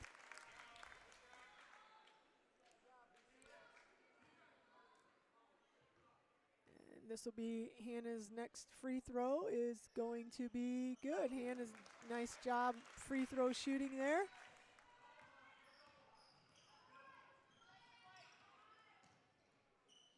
And Wildcats come the other way. The Mag Valley Wildcats moving the ball around. Chestnut gets it to Sands. Sands gets it over to Elgin, and they get it inside. And that's got to be a travel. Or now they're going to the girl caught the ball as she fell, and then she started to get back up, but they didn't call. They call a jump ball. So it's going to stay with Mac Valley. We've got 1:06 to go. Ball goes inside, and it's shot, and it's going to be, it's got to be a jump. Are they going to call a jump ball there? Yep, jump ball. Was that Ellie Lentz who tied that up with the Mac Valley girl? I think it was Anna Dumeyer. And so this time it's going to be Wildcat basketball. So 28-48, we're just under a minute to go. See if the Wildcats can stay aggressive and get another couple points here. And there's a pass to Lucy Smith. She hands it off to Kramer, and Kramer's kind of come alive here going against this man-to-man. Briley Brooks gets it to Ellie Lentz in the corner. Ellie dribbles, gets it to Lucy Smith. Lucy being defended, gets it to Lentz. Lentz is going to drive, and she's going to do a runner. No good. And rebound Mac Valley. Mac Valley's coming the other way. They get it over to Chestnut. She looks. And then there's a skip pass. And Mac Valley's going to go in with the shot. And it's going to be tipped out of bounds. And that should be Central City ball, yeah. Wildcats are going to maintain or going to get possession on after that shot. And it went out of bounds. So we've got 10 seconds left, 28-48. Ellie Lentz has got the ball, and she's going to drive and throws it up. No call. Ball goes over the backboard. At this point, the officials sometimes just kind of swallow their whistles, unfortunately. And with 3 seconds left, and that's going to be it. And so we've got a final 28-48.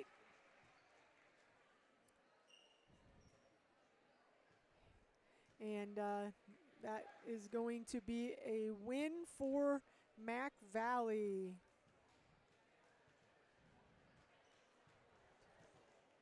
And that's going to drop, the girls are going to drop to 7-10, and they'll be in action again. Let me look at their schedule. They're going to be in action again against Edco next week, and they got beat at Edco by 2 points right at the end of the game. So I'm sure the Wildcats are anxiously waiting that rematch so that they can try to get some revenge.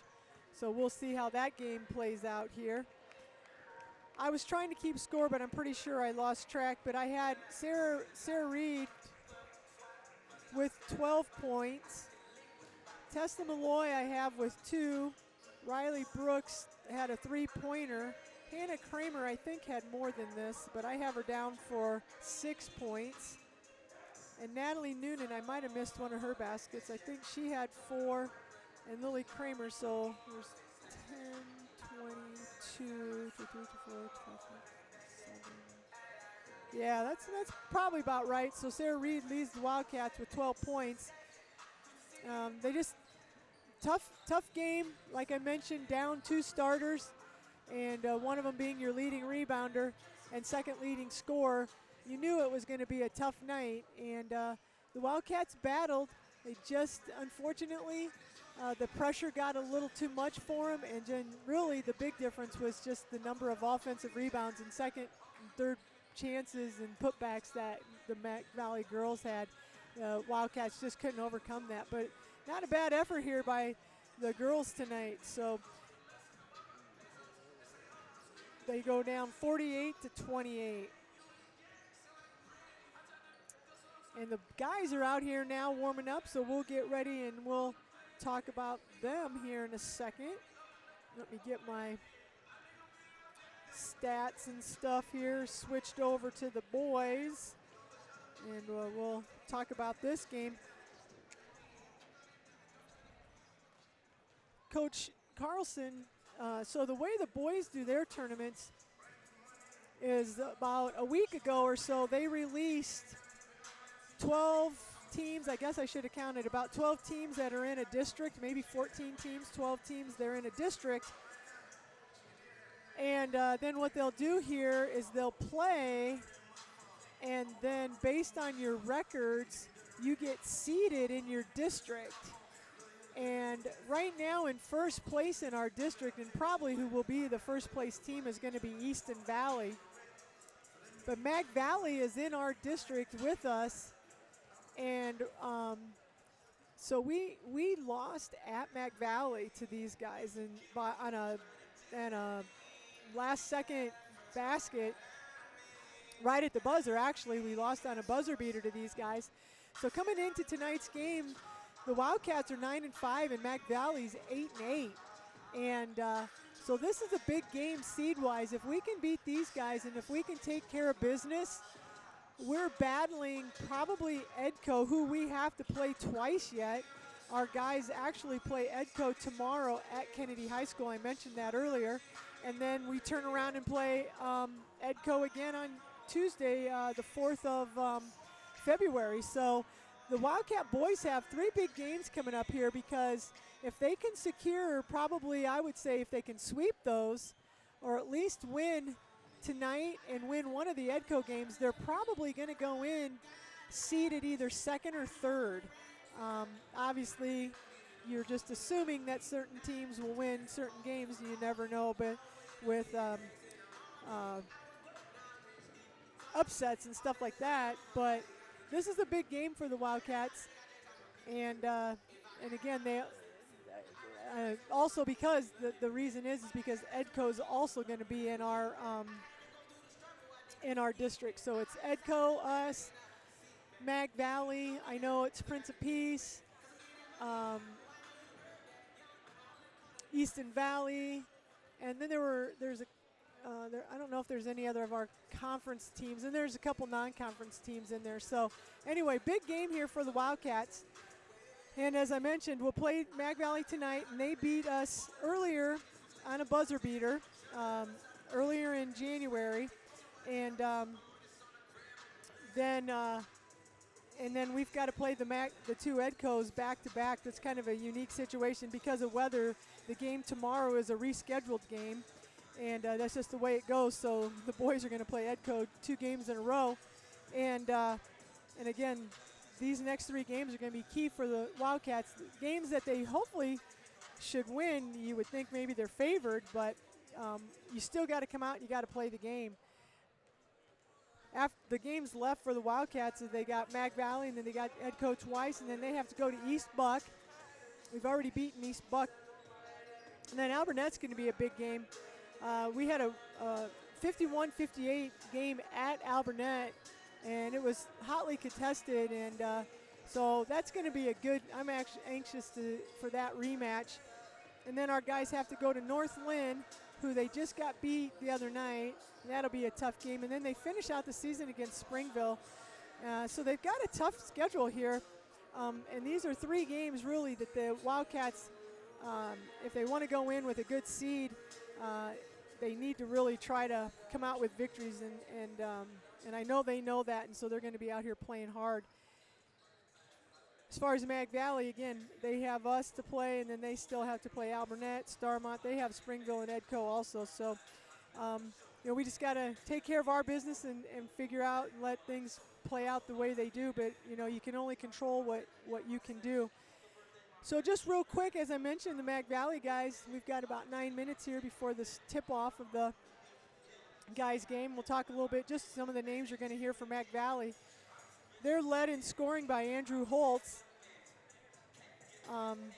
Holtz is a junior, 5'11", and he's averaging just about 12 points a game, shooting about 42% from the field. I think he looks like, he's got 53 attempts. He will shoot some three-pointers, but he's more of an inside guy, I think, shooting 86% from the free throw line, so really good free throw shooter. And he's actually their 2nd leading rebounder. Also then for the Maquoketa Valley Wildcats is A.J. Mbundo, and he's averaging 9 points, and then Avery Holtz. So we have the Holtz brothers. Avery Holtz, it looks like, is a freshman, and Avery is averaging 9 points a game. So you've got Andrew Holtz, and then A.J. Mbundo, and then Avery Holtz averaging 9 points a game. And it looks like Mbundo, and then it looks like Owen Menson. They're the 3-point shooters. Menson attempted 84, and Mbundo has attempted 73 3-pointers, so the Wildcats are going to definitely have to identify those shooters. And leading them in rebound is A.J. Mbundo. He's got 94 rebounds. He's their main rebounder. After him, it's 94 rebounds, and then it goes down to 43. So A.J. Mbundo is a 6-foot sophomore who is pretty dominant on the boards here for the Mag Valley Wildcats. So those are just some of the names you're going to hear. As far as Wildcats, well, if you've listened in before, you know you don't want to be a broken record, but we're led by Nick Reed. Wildcats, again, I mentioned, come in. They're 9-5. They're being led by Nick Reed in scoring. He's averaging 28.5 points a game, shooting 51% from 2-point and 29% from 3-point. And I'm sure Coach Carlson would like to see that 3-point percentage up just a little bit, but Nick's pretty deadly from out there. He's shooting 71% from the free throw line. He's 104 for 146. He's attempted 146 free throws. And also Nick's averaging 19 rebounds a game. He's coming into tonight's game with 268 rebounds. And that came out to be, he's got 268 rebounds, and the leading rebounder on Mag Valley's got 94, so that just kind of tells you a little bit. Nick's got averaging 19 points, or 19 boards a game, so he's almost averaging a 20-20. That's pretty incredible. And then kind of coming in here for the Wildcats, we got Ethan Ty coming in at 7.5 points a game, and Patrick Wade at 6 points a game. And Trey Orcutt's offensive game is really picked up, even though it says he's averaging 5 points a game. He's come in and he's had some pretty good games here as of late offensively. We've got Ethan Ty. He's 23 of 84 from the 3-point line, and that's what we need, Ethan. We need Ethan when teams are double and triple teaming Nick. Ethan can be deadly from out there, and he's just got to be a little more accurate. And we've talked about this every time we've talked about the boys. If you've listened, the way that our boys are going to be successful is if they can get that supporting cast going. And so we need Patrick Wade, and we need Trey Orcutt, and we need Ethan to really, try to get up there into double figures and take a little bit off of Nick and just make the other team be aware of other players that are out there. So hopefully we'll be able to call Ethan and Patrick Wade's name quite a bit here tonight, and we can come away with a win against Mag Valley. So we've got about 4 minutes and 45 seconds left. Wildcats are warming up here and getting some of their shots in, as is the Mag Valley Wildcats. They're doing their free shooting here. As I mentioned, I don't know if everybody's been listening, but just real quick, we've got robotics going on tomorrow, so good luck to the robotics team. They're at their super qualifiers. I believe, depending on how they do here, this could be the game on if they potentially go to the Nationals. So we'll see how that comes out, and we'll keep you updated next week when we're on our next Wildcat Sports broadcast on how that goes. And then we said boys basketball is going to be broadcasting tomorrow night. Or, I'm sorry, they're going to be playing tomorrow night at Kennedy. That game's at 5 o'clock. That's a varsity game that was scheduled for earlier in the season but had to be postponed, and so it's rescheduled for tomorrow night. They'll be playing at Kennedy at 5. And then good luck to the wrestlers. They're at Starmont for the conference tournament, so we want to wish good luck to Eva Owens and Cole Silver and Tristan Ingen and Luke Birds as they travel to Starmont. Also just want to, besides Next Bank, I'll give a shout out to them. What's next on your list of financial goals? Wherever you're going next, Next Bank has a loan that's right for you. Your next car, your next home, even your next adventure, all are within reach with the Next Bank loan. Convenient locations in Central City, Waterloo, Cedar Rapids, Marion, and Coralville. Next Bank member FDIC equal housing lender. And I always like to take an opportunity when we have this to talk about Next Bank, and they are the sole sponsor for our Wildcat Sports broadcast.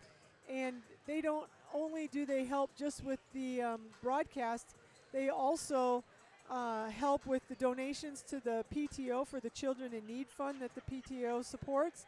They provide lunch for us during our professional development at the beginning of the year and at the end of the year, and we really appreciate that.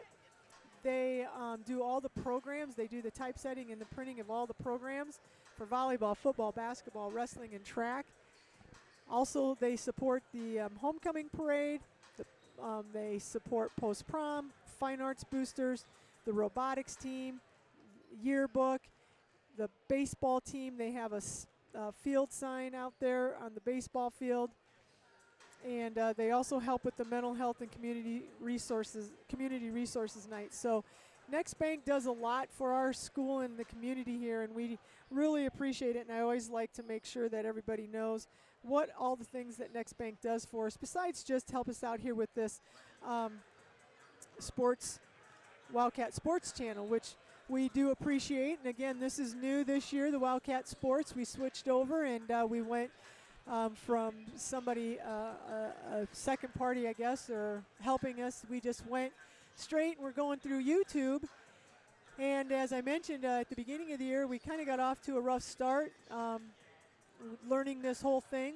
And there was some different Wi-Fi connection issues and things like that. But we got things going here. And then, unfortunately, our last couple episodes haven't gone as smoothly. YouTube's kind of switching things over. So right when we feel like we've got everything figured out, YouTube switches some things up on us. And I just want to give a shout out to Trevor Fluhop. He's the tech guy here at Central City.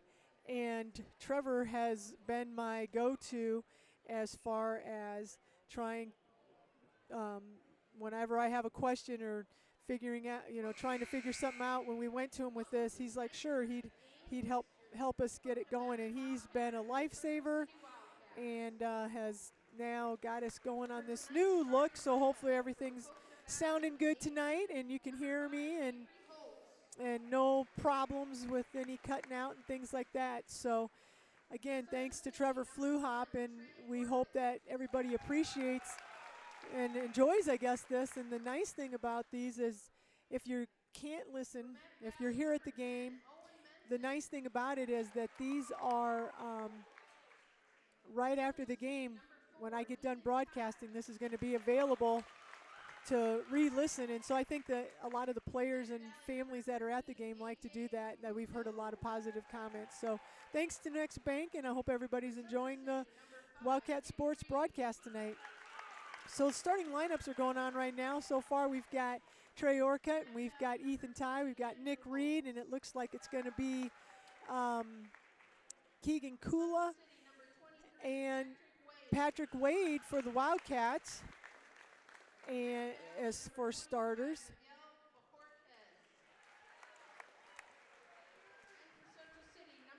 And they're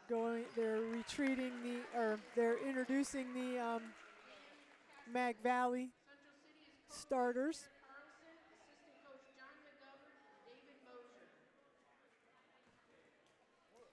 And we are going to go ahead and get ready for the tip here.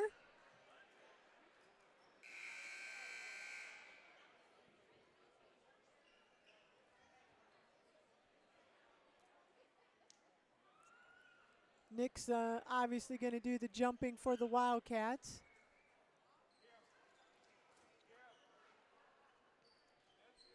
And he's going to jump against Mbundo.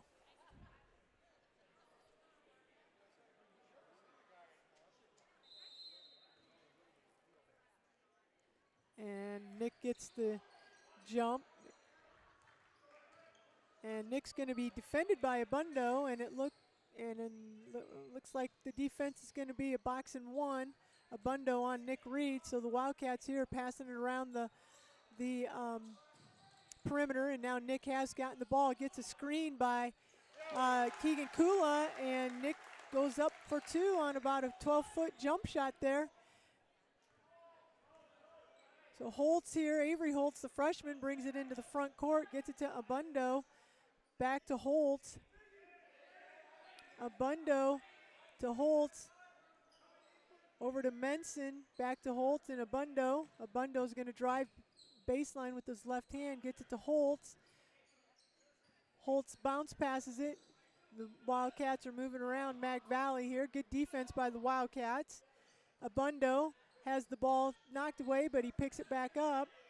And there's a skip pass over to Menson and then round back to Abundo. Abundo with the three-pointer, no good. Rebound, Nick Reed. Nick picked up by Abundo at about the half-court line. Nick gets it over to Trey Orcutt, over to Keegan Kula. Keegan thinks about it, drives, kicks it to Patrick Wade. Patrick Wade over to Trey Orcutt, back to Keegan Kula. He thinks about it there, no.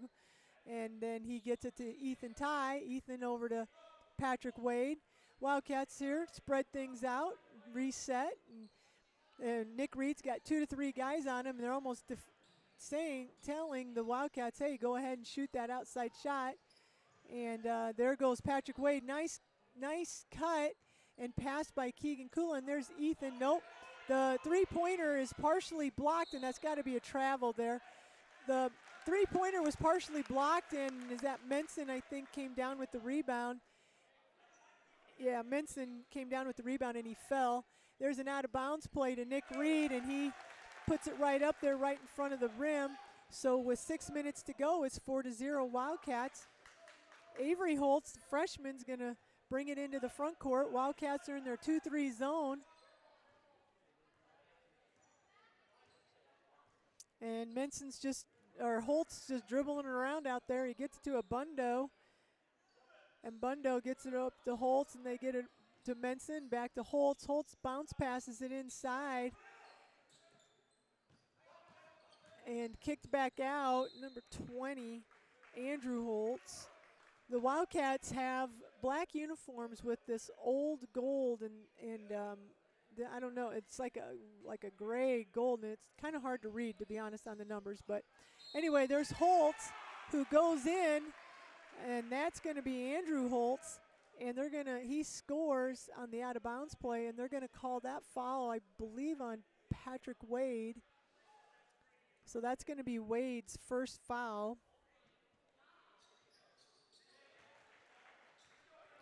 So that's going to be Patrick Wade's first foul. So we're going to come into the front court here. After that, it's 4-2. He missed his free throw.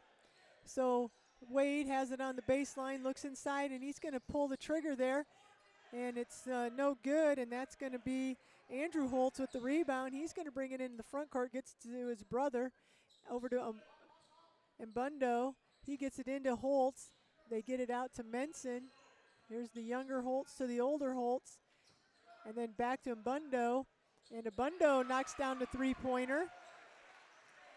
Trey Orcutt gets the ball. Trey just needs to bring it up. Trey Orcutt gets it to Keegan. Keegan gets it to Nick. Nick's got 2 guys on him. Keegan sets a pick. They get it to Patrick Wade, to Ethan Ty, and he gives it back up to Trey. Trey Orcutt dribbles and kicks it back out, and there's going to be another pick. There's literally 3 guys on Nick, and Nick off balance throws it up, kept alive, and there's the rebound by Holtz. That's Andrew Holtz bringing it into the front court. Andrew Holtz drives, kicks it. Now his brother's got it, dribble, kicks it. And there's the older Holtz for the three-pointer, and it's good. And now Nick's going to have the ball. He brings it into the front court, gets it to Trey Orcutt. Trey thinking about it, dribbles, and they're going to call foul on the floor. I like that. So that's going to be a foul on Mag Valley, number 5. That's the younger Holtz boy. He picks it up. He picks up his first one, Avery Holtz. Wildcats are going to take it out of bounds. It's 3:55 with it's 9-4. Mag Valley's ahead, and there's going to be a reach as Nick was dribbling. And that's going to be the second foul here on Mag Valley, just like that. 2 quick fouls, and that's going to be on Abundo. So Abundo and Holtz. And there's going to be a Trey Orcutt with the basket. So nice play by Trey. So Holtz has it in the front court, directing traffic. Looks like the Wildcats might be going maybe man-to-man. And there's Holtz. Then he kicks it out to his brother, and there's going to be a three-pointer. So Mag Valley's knocking down some three-point shots. 7-12, Mag Valley's up. Trey Orcutt in the front court gets it to Nick Reed. Nick's checking things out, gets it over to Patrick Wade. Patrick dribbles, doesn't see anything, and there's Trey Orcutt with the three-pointer. Nice job, Trey.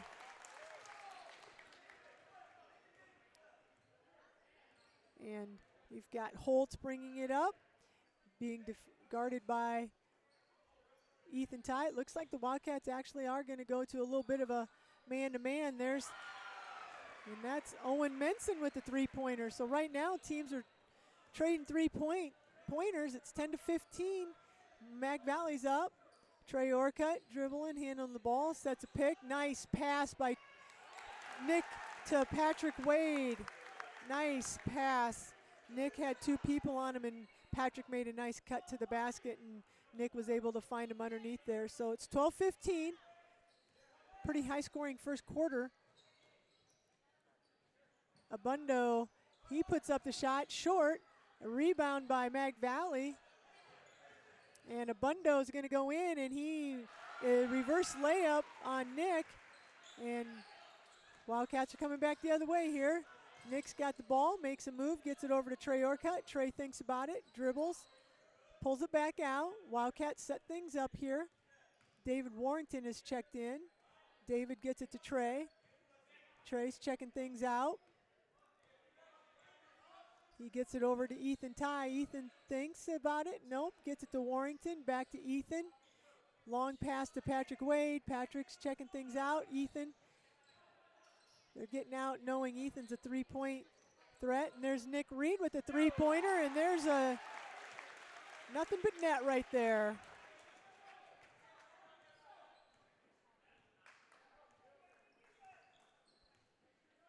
So it's 15-17. And there's going to be a nice move there. And Abundo is going to go up a three-pointer, miss.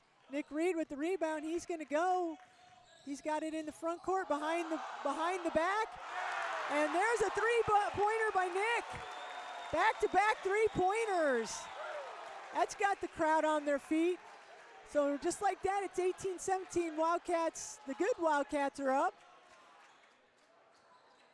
Playing defense here. Holtz gets it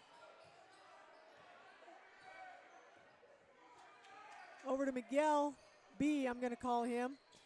And now Abundo has it, gets it to Holtz, the freshman, and they're going to pull it out here. There's 25 seconds left here in the first quarter. Holtz is dribbling in, and he's being defended. It's almost got to be a 5-second call.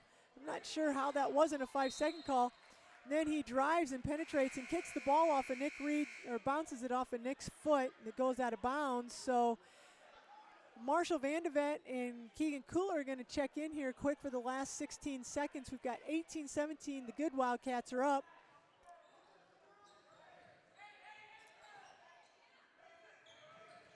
And we got Holtz has it again. Now we've got under 10 seconds. Holtz. He's going to drive, and he's going to pull up, and he misses. And Nick Reed goes up for the rebound and comes down. His feet got cut out underneath him, and there's no foul on that. I'm not sure how that's not something. A player doesn't just come down with that, but so they're going to call Nick for travel. And the shot is up but no good. And after one quarter, we've got 18-17. Central City Wildcats are up by 1. Nice first half.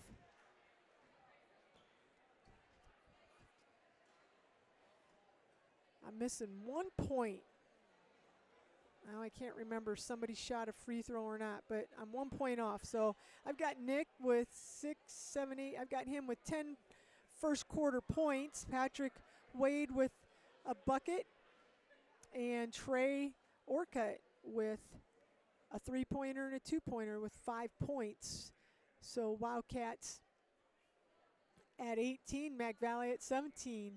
We'll go ahead and give a shout out to Next Bank. Next Bank is invested in their communities and ready to help the local economy grow by helping your business or farm operation grow. Whether you need an operating loan, an equipment loan, livestock loan, or real estate loan, Next Bank has great terms and rates that will help you move your business to the next level. Next Bank offices are located in Waterloo, Cedar Rapids, Marion, Central City, and Coralville. Member FDIC, equal housing lender. Thank you, Next Bank. All right, we're out of the timeout. Second quarter's getting started here. Tight game, 18-17. Mag Valley's going to start second quarter. We've got Holtz with the ball. He gets it to his brother, Andrew. Andrew's dribbling the ball around. He drives on Trey, backs him down. Then they get it out to Menson. Menson with the shot, no good. Oh, and the Wildcats just got out hustled right there. Nick had the opportunity to grab the rebound. Instead, Andrew Holtz ran it down and chucked it and just went off of Nick's foot and went out of bounds. So Mag Valley's going to get the ball back here. And Keegan Koulis checked in. Looks like the Wildcats are back with, oh no, Marshall's giving, there's a Bundo. He shoots, misses, gets his own rebound, and then Nick's there and changes the shot, so he kicks it back out. But Mag Valley is going to have the ball, and they're going to reset. So for the Wildcats, we got Ethan Ty, Keegan, Marshall Vandevet, Nick, and Trey Orcutt. And that is going to be Wildcat basketball there. Abundo went up for the shot. It was blocked, and it hit his foot as he was going out of bounds. Yeah, it hit his foot while he was in the air out of bounds there, and so it's going to come back to the Wildcats. Nick is bringing it up, and again, as soon as he gets in the front court, they're going to double team him. Keegan Kula goes and sets a pick. Nick dribbles to the free throw line and pulls up for a jump shot. There's another 2 points for Nick. Wildcats are 20-17 now. And Holtz is in the front court. Gets it to Miguel B. Miguel gets it to Menson. Over to Holtz, the freshman. He pulls up for the jump shot. No good. Nick with the rebound. There's Ethan Ty flying, but Nick didn't quite see him, and instead they get it to Marshall Vandevet there from the right. Yeah, three-pointer, Marshall Vandevet. Marshall set up on that right baseline. Nick got him the ball, and Marshall nothing but net. Like to see that, Marshall. That'll be a good confidence booster for Marshall, who's come in and kind of got off to a really good start, and I just think Marshall's getting a little more action and just sometimes has a little bit of self-doubt out there and gets down on himself. And so that's a big play there for Marshall. Marshall's coming off a first-team All-State football season where he was on there as the kicker, obviously. He set a school record for longest field goal at Central City, and I'm not sure what his percentage was for extra points, but he had a fantastic season, and he's a good athlete, so it's nice to see him here knock down that three-pointer. So Mac Valley's coming into the front court. They still have their same starters out there. And there's the shot by Holtz is no good, and it's going to be rebounded by Miguel B., and Mac Valley retains possession. They look to get it inside to Holtz, and there's Miguel. Shot goes up, bounces around a couple times, and hits a couple Wildcats in the hands, and it's goes right to a Mag Valley player. That's going to be the younger Holtz, Avery, and he puts it in for two. So it's 23-19. We've got 5:45 left to go in the second quarter. Nick makes a nice move, gets around, gets open. Keegan Kula's wide open for a three-pointer and just hits the front of the rim. Rebounded there by Menson.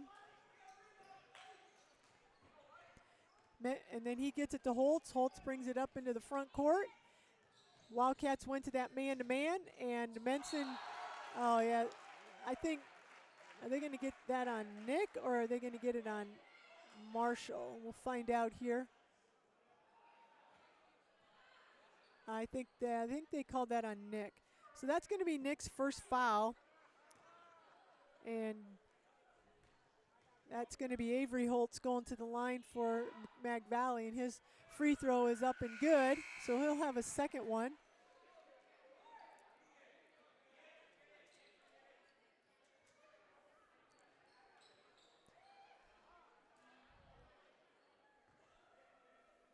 Mitch Himes checked in here for Mac Valley. And Patrick Wade is back in for the Wildcats. So both free throws are good, so that makes it 23-21 with 5:20 left in the second quarter. Trey Orcutt gets it in the front court, and there's Ethan Ty checking things out. He gets it into Nick, but it's deflected, goes right back to Ethan, over to Marshall. Marshall looks, thinks about it, gets it to Ethan. Ethan thinks about it, gets it to Trey Orcutt.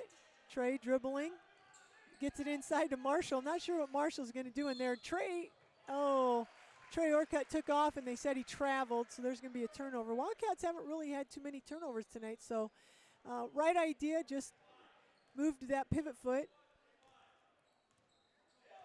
So Holtz is going to bring it into the front court. Avery Holtz looking in to his brother, gets it inside. They kick it back out to Himes, who's just checked in, and there's a three-pointer by Mitch Himes. So now it's 24-23. Wildcats are up. And Nick is going to pull up for a three-pointer. No good. Trey Orcutt. Oh, he's there with the rebound. Got the offensive rebound, put it back up, but it just rolled around the rim and went off.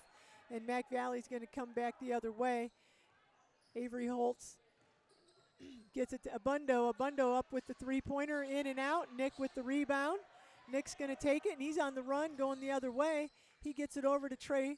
Trey's going to drive. Nope. Pulls it back out. Bounce pass over to Marshall Vandevet in the other corner. Oh, just a little long for Marshall. Hits the back of the rim. Mac Valley with the rebound. Mac Valley's calling out something. And now they are in the front court. Wildcats have pretty much went back to man-to-man. And Avery Holtz is just dribbling the ball around. They get it into his brother. Then they get it out to Himes. And now they get it back to Menson. Menson into Holtz, out to Himes. Himes with the shot, no good. And Patrick Wade with the rebound to get it to Orcutt. Orcutt gets it to Ethan Ty. Ethan gets it to Patrick Wade. The top of the key, then Nick now. Long cross-court pass inside to Trey. He kicks it back out. He was posted up, didn't feel like he could do anything there. Now Patrick Wade's going to drive, and he's going to take it to the hole, and they're going to call foul there. A nice move by Patrick Wade. They're going to call foul. I'm thinking on Menson, number 10. Yep, number 10, Menson. That's his first foul. So that's the third team foul called on Mac Valley, and Wildcats have 2 team fouls called on them. So not a lot of fouls being called. And actually, I'm not going to say that there couldn't have been another foul or two called, but for the most part, it's been a pretty clean game. Patrick Wade misses his first free throw. And he's going to get another one here. They said he was in the act of shooting. And his second free throw is no good. So Mac Valley's going to come other way. We got 3 minutes to go in the second quarter. It's 24-23. Mac Valley up by 1. Holtz has the ball. Freshman Holtz. He gets it inside to his brother. They get it outside to Himes, who's come in, and he hit a three-pointer, but it doesn't get a three-pointer that time. Miss. Nick gets it. Oh, just a little late. Ethan Ty got up the floor, and Nick just missed him and when he was open, and then he did try to get him with the long pass, but it was knocked out of bounds. So good hustle by Mac Valley. There's a nice play by Keegan, and he got his shot blocked. They didn't. Now they go the other way, and there's Menson with the three-point. No good. Amundo with the rebound. He gets it to Holtz, and now the Wildcats are going to reset here. Mac Valley. Holtz is going to drive, and he goes off the glass, and nothing there. Nick's got it. He's pushing it the other way. Wildcats are spotting up on the corners, and there's Ethan Ty. Let's go, Ethan. Oh, just a little off with Ethan there. Hit the back of the rim a little long there. Both teams are kind of in a shooting slump here. We kind of go in streaks. Either they're both making or they're both missing. So Holtz is there. He gets it to Amundo. Amundo is going to go over to Menson. Menson dribbles around Keegan, and they're going to call Keegan with the block there. Keegan's kind of in a tough matchup, I would have to say. And there's some subs here. We've got David Warrington coming in, Nick Reed, Keegan Kula stays in. Then we got Patrick Wade and Trey Orcutt. So it looks like the Wildcats might, with this lineup, go back here to a 2-3 zone here. There's a tip, almost a steal by Patrick Wade, but it goes to Mag Valley. Yep, Wildcats are going to go 2-3 zone here. We got Himes, then we got Holtz. Holtz dribbling around, and then over to Himes, back to Holtz. Holtz gets it to his older brother, and they kick it out to Menson, back to the younger Holtz. He lets the three-point fly, no good. Nick comes out of nowhere with the rebound. Nick's going to bring it up. He's being guarded by both Holtz brothers there. They get it inside, kicks it out to David Warrington. David lets it fly. Oh, I thought he had the three-pointer, but there's Nick Reed with the offensive rebound in the putback. And that's going to count, and they got the foul on number 25, Miguel Barro. I'm not even going to try to pronounce his name. Miguel B. And then Nick's free throw is good. So that makes it 26-24 with 1 minute to go here in the second quarter. Wildcats are going to stay. Looks like, yeah, 2-3 zone here. Some of the better outside shooters for Mag Valley are kind of on the bench right now. There's a steal by Keegan Kula. He's going to go one-on-one. He's with Holtz, and they are going to call that an offensive foul. And that's, Keegan kind of lost control of the ball. That was a tough call.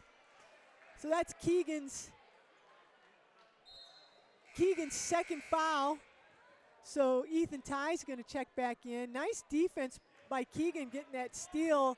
I think if he could have kept better control of the ball, he could have done a crossover, and he might have been able to finish on that. But he kind of lost control of the ball. So Wildcats are going to stay in the 2-3 zone. Ethan Ty checks in for Keegan. So Mundo here, we've got under 30 seconds to go in the second quarter. Mag Valley Wildcats are going to kind of hold it for one shot, it looks like. And there's a long skip pass to Menson, and then Holtz has it back at the top of the key. Over to Menson, back to Holtz, over to Amundo. Amundo has it, gets it to Holtz. Holtz now dribbling. He's going to drive, and he gets it to Himes, and Himes is going to make a nice little move and get it over Nick, and then Trey Orcutt's going to let it fly, and oh, nothing going there on that last shot. So great first half here, 26-26.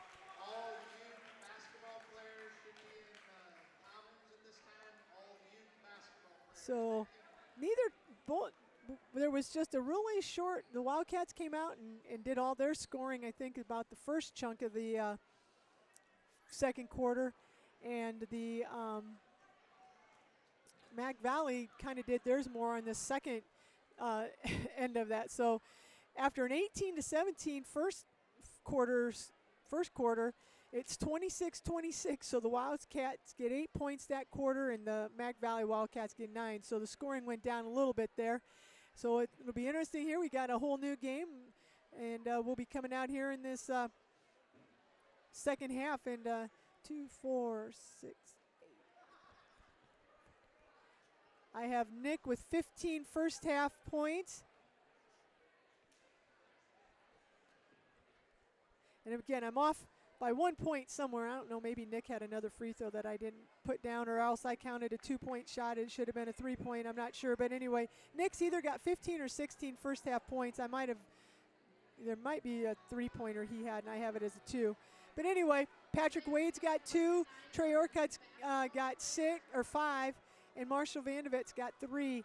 That's how the scoring shakes out here for the Wildcats.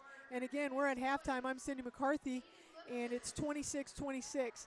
So now at halftime here, we've got the boys youth basketball program being introduced here. And we had the girls earlier, and so it's kind of nice to recognize these guys and have them at a game and let them see what the Wildcats are doing and what they're hopefully going to help continue build the program.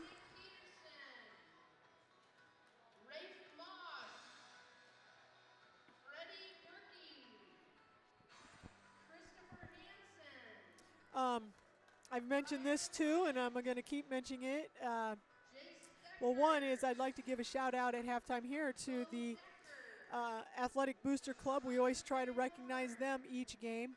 They really do an awesome job of supporting all the sports programs, and they kind of do the concession stand. So I know that's a lot of work, keeping it stacked and getting the volunteers. So that's one thing is if you're out there listening, or if you know, they're always looking for volunteers.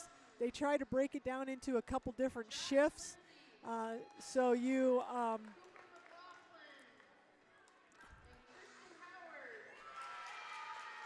you show up and work from I think 4 to 5:30, and then you work from like 5:30 to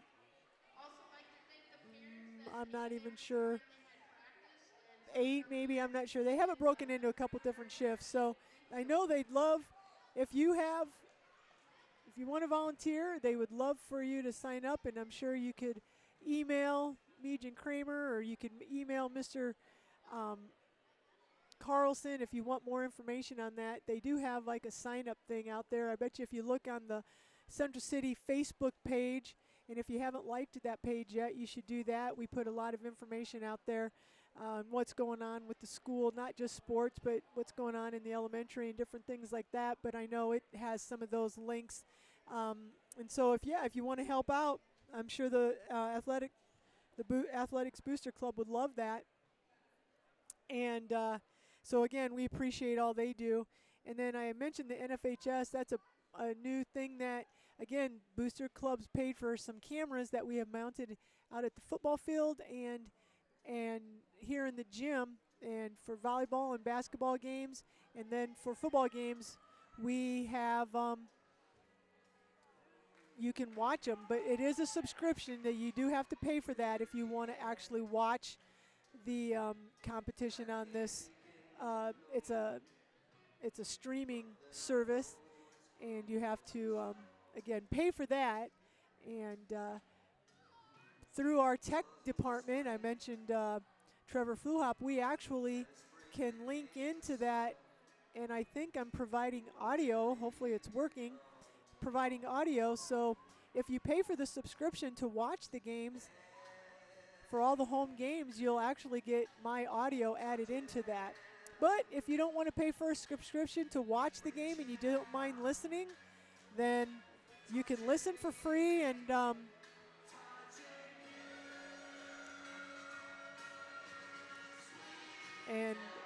we got Sweet Caroline sing off going here between the students. But anyway, yeah, so the NFHS is a new program that we've offered. And the other cool thing about it is, for instance, I know Springville does it. So when we play at Springville, you can actually watch that game that's at Springville. But now I don't know about all the different schools and who has it and who doesn't, but it's starting to become pretty popular.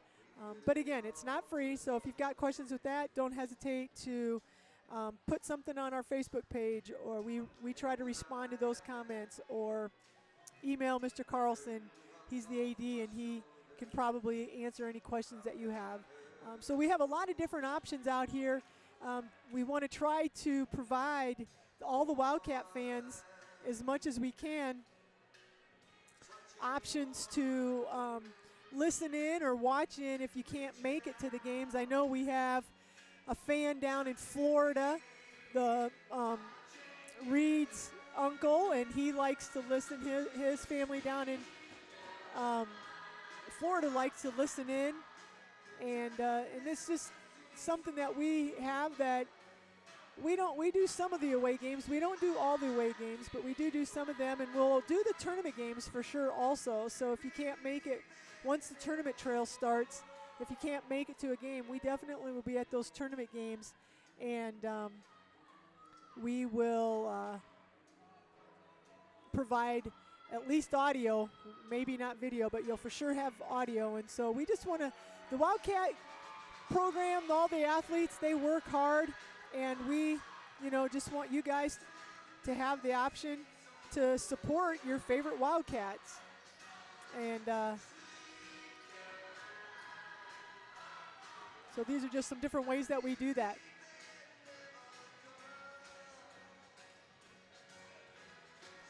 All right, we've got about 2.5 minutes left to go here. Mag Valley's just come back out. Wildcats will be getting ready to come out. If you're just joining me, I'm Cindy McCarthy, and we're at halftime of the boys' game. It's 26-26. It's been a good first half. 18-17 after one, and 26-26 now after two. The girls, unfortunately,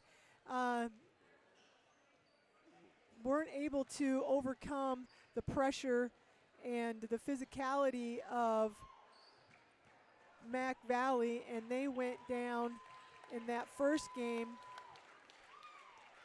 28-48. And so the girls team will be back in action next week against Edco, and hopefully they can get back on the winning track. So the Wildcat boys are back out on the floor here, and we've got about just under 2 minutes to go, and we'll get ready to tip off this second quarter. Talked a little bit about this at the pregame.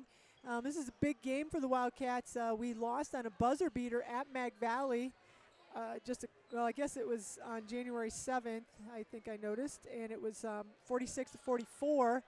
And I mentioned that the district teams, the way the boys do it is they don't just say, here, this is who you're playing. They say, here are the 10 teams, or I'm not even sure, 12 teams that are in your district, and or I don't know, your little bracket. And anyway, then what they'll do is here in another week or so, they'll seed those teams, and it's all based on record. And right now we're at 9, and we're coming into tonight's game at 9-5, and the Mag Valley boys are 8-8. And we really need to win here. If we can win this game, and if we can win the two Edco games that we have coming up, because they're also in our, they're going to be in our bracket. That'll hopefully put us in, Coach Carlson thinks, the second or third seeded team. It looks like Easton Valley's got the first place seed kind of locked up. So we're kind of playing for that second and third place seed. And so hopefully here we can get things clicking and get a victory tonight and kind of get going here with the Edco games. And get a victory tonight, and Wildcats can go in. Obviously, the higher seeded you are, the further away from playing the top rated seed in that district. And as I mentioned, it'll probably be Easton Valley. But if we fall to that fourth or fifth place seed, then chances are we're going to be matched up against them, and a little sooner than what we want to. And that's why this is kind of a big second half here for the Wildcats. So Wildcats are going to have the same starters. We've got Keegan Kula, Nick Reed, Ethan Ty. We've got Patrick Wade and Trey Orcutt. And it looks like there's Ethan Ty with the three, no good. Trey Orcutt with a big rebound. He gets it back out to Nick. Nick's got two guys on him here. They get it inside to Keegan. He kicks it back out to Trey Orcutt, but it's stolen by Holtz. And Holtz dribbles down, gets it to Armando, and that's no good. And Nick with the rebound. They're going to come the other way. Nick behind the back, and he loses control, and they're going to call timeout. A good heads-up play by Nick.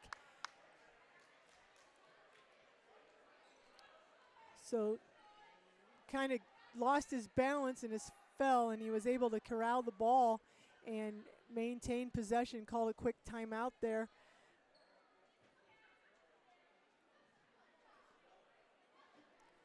While we have this second here, I'm going to give a really quick shout out to Next Bank. Next Bank combines the values of a locally owned independent Eastern Iowa community bank with expanded services and the latest technology to meet our customers' fast-moving lifestyle. Bank on your success with Next Bank, member FDIC, equal housing lender.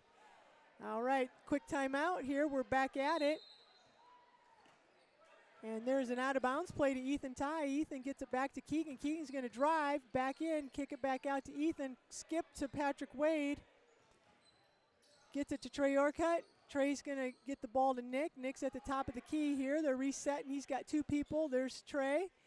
and he pulls it back, and they're going to get it to Nick and Keegan, and he's got 2 picks, and Nick's going to stop and tried to kind of get his feet set to try to do a 3-pointer, and kind of lost his balance, and there's an air ball by Nick. Goes back over to Mag Valley, so it's 26-26 here. Kind of getting off to a slow start this third quarter. Oh, we got our favorite Florida fan watching and listening tonight. Hopefully you're enjoying the game and we can get a Wildcat victory, Keith. So there's 2 points by Mag Valley, so Wildcats come down. There's Ethan Ty in the baseline. Nothing there. Gets it to Keegan. Keegan kicks it, gets it kicked out. Gets a cutting Patrick Wade, who loses the ball, goes to Nick. Nick shoots it, misses, gets his own rebound and puts it in. Not the way maybe Patrick wanted to do it, but he lost control, but it went to Nick, and so 28-28. There's Holtz. Gets it to Menson. Menson's going to drive. He's going to take it up, and Nick's going to say, not this time. Goes straight out to a Mag Valley player, and now Menson's got the ball again. He gets it to Holtz, the freshman Holtz, and he thinks about it. He drives on on Ethan Ty, pulls up, no good. Ethan Ty with the rebound. Ethan just needs to go. We have an advantage there, but now Mac Valley gets back. So Ethan Ty over to Keegan. Keegan looks around, back to Ethan. We need Ethan to get hot. Patrick Wade's gonna drive, kicks it back out to Ethan, gets it to Trey. Trey doesn't want to pull the trigger. He drives, and a lot of contact, nothing called.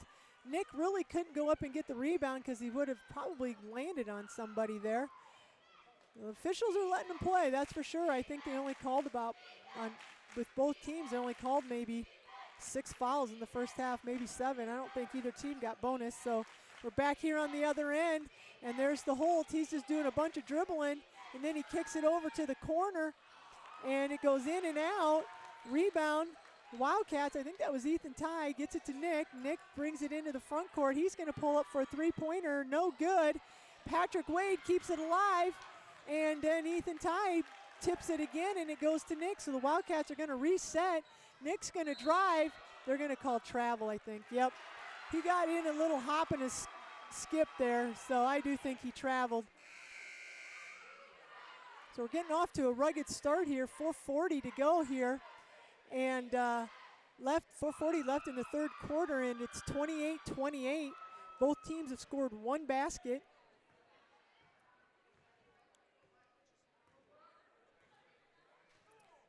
Holtz is going to bring it into the front court.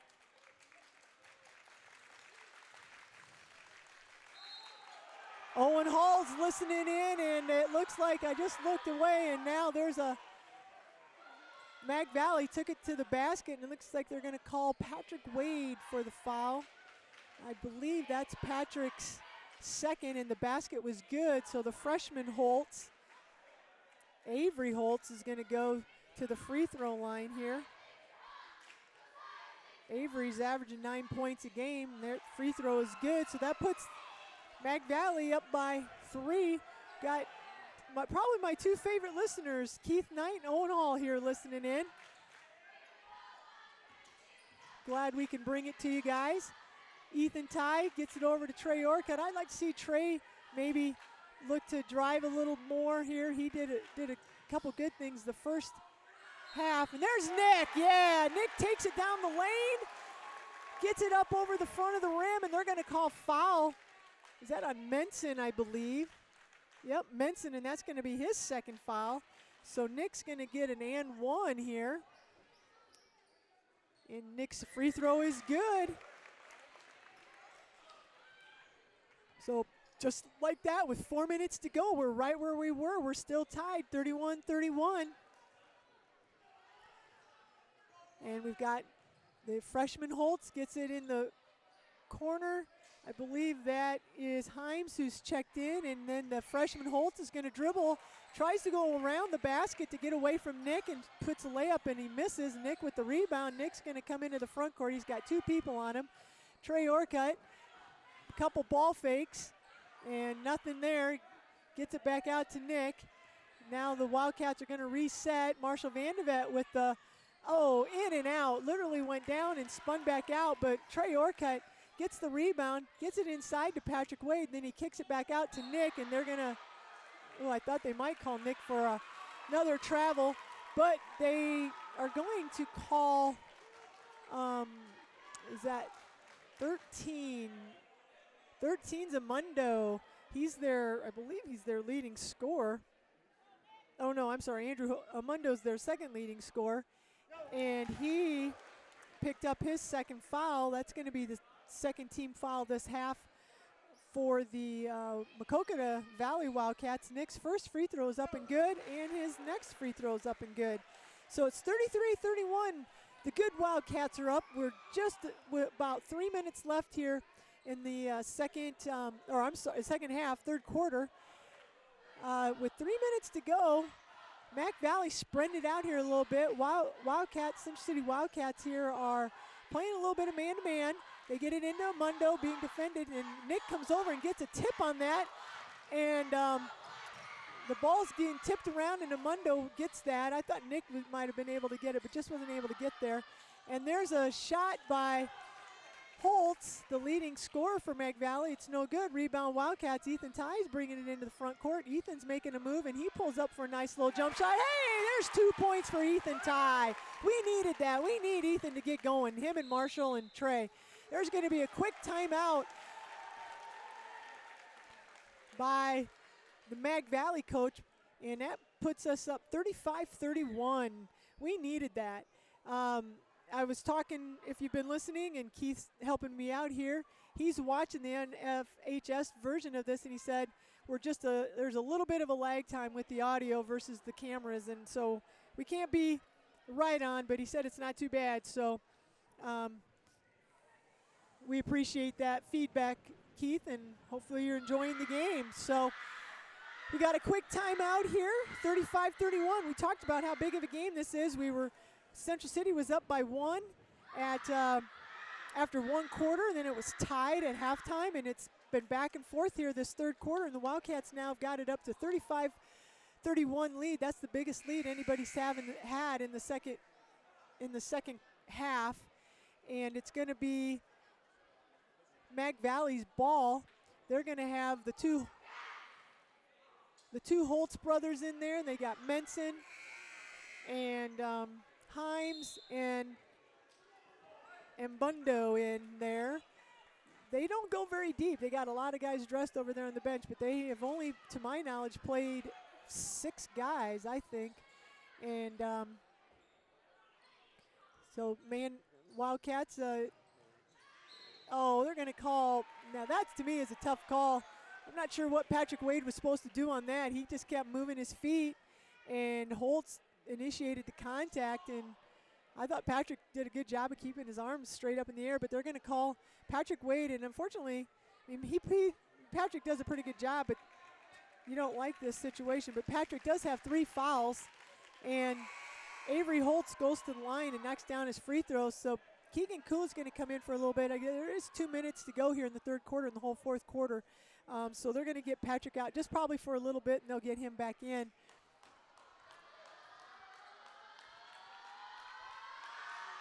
And his second free throw is good. So Avery Holt's going to be a good little basketball player.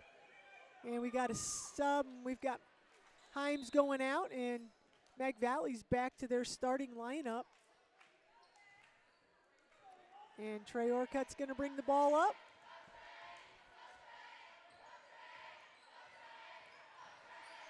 Trey Orcutt has the ball. He skip passes it over to Ethan Ty. Keegan drives. Gets it to Ethan. Ethan's going to drive. I'd like to see, Ethan try doing that. Inside to Trey Orcutt. Trey Orcutt goes up. Oh, Marshall crashed the board, but just wasn't able to come down with it. So 35-33 here. Wildcats up by 2. Menson has the ball, gets it over to in the baseline, back up to Holtz. Holtz goes by, kind of throws it up. His shot was definitely affected by Nick. We're going to come down. Nick is going to go strong, and I was going to say, man, how do you not call foul on that? And but once again, it's the guy out at half court calling and not the guy underneath the basket. I just cannot figure that out. But anyway, they called that on Miguel B. That's his second foul. And it's a third team foul for Mag Valley. That's going to be, so that is good. Nick's basket is good, and he's going to go to the foul line for the old-fashioned three-point play. And there you go. Nick's got it. 38-33 with 1:15 left in the third quarter. Avery Holtz has the ball, gets it over to Himes. Himes to back to, Minson, and then Holtz to Himes. They get it to the older Holtz, and then over to Minson. Back to Avery Holtz, the younger one. You've got under a minute now into Amundo, and Nick deflects his shot. Yeah, they're going to call Amundo with the push, and that's his third foul, and Amundo's probably one of their most athletic players. He's defending. He's been playing Nick, kind of denying denying Nick. So that's going to be a decision for their coach and what they're going to do, and they only go, I think, like I said, they've only played 6 guys. So we've got 40 seconds left. Nick's got the ball, gets it over to Ethan Ty. Ethan Ty sets his feet, lets it rip, no good. And, I can't believe they didn't call Keegan Kula for a reach on that one. But he got away with one. So we're going to come down here in the front court, and Mac Valley's going to have an opportunity here for the last shot. Yep. We've got Andrew Holtz, the junior, leading scorer here for Mag Valley. He's just going to pull it out, and they're going to dribble down. We got 15 seconds left. We're down to under 10. He's going to take it at Nick, kick it out to Himes, and Himes hits a three-pointer, and Keegan's got it. Keegan's going to let it go at the buzzer, and nothing there. So that makes it 36-38. I don't know if that's the right score. Maybe we were up by 5, I guess. I don't know what that was before he hit that three-pointer. Maybe it was just a two-pointer. So after 3 quarters, it's 38-36. And we're coming down here. It's going to be a barn burner. I've got Nick had 15 first half points and 10 second half points so far. I have him perfect from the free throw line, and I might be one off. I might have given Nick a 2-point basket, and it might have been a 3-point basket. Again, I'm unofficial. Ethan Ty hit a big 2-pointer there in that third quarter. We need him and Trey to take it to the basket and put some pressure, and I guess take pressure off of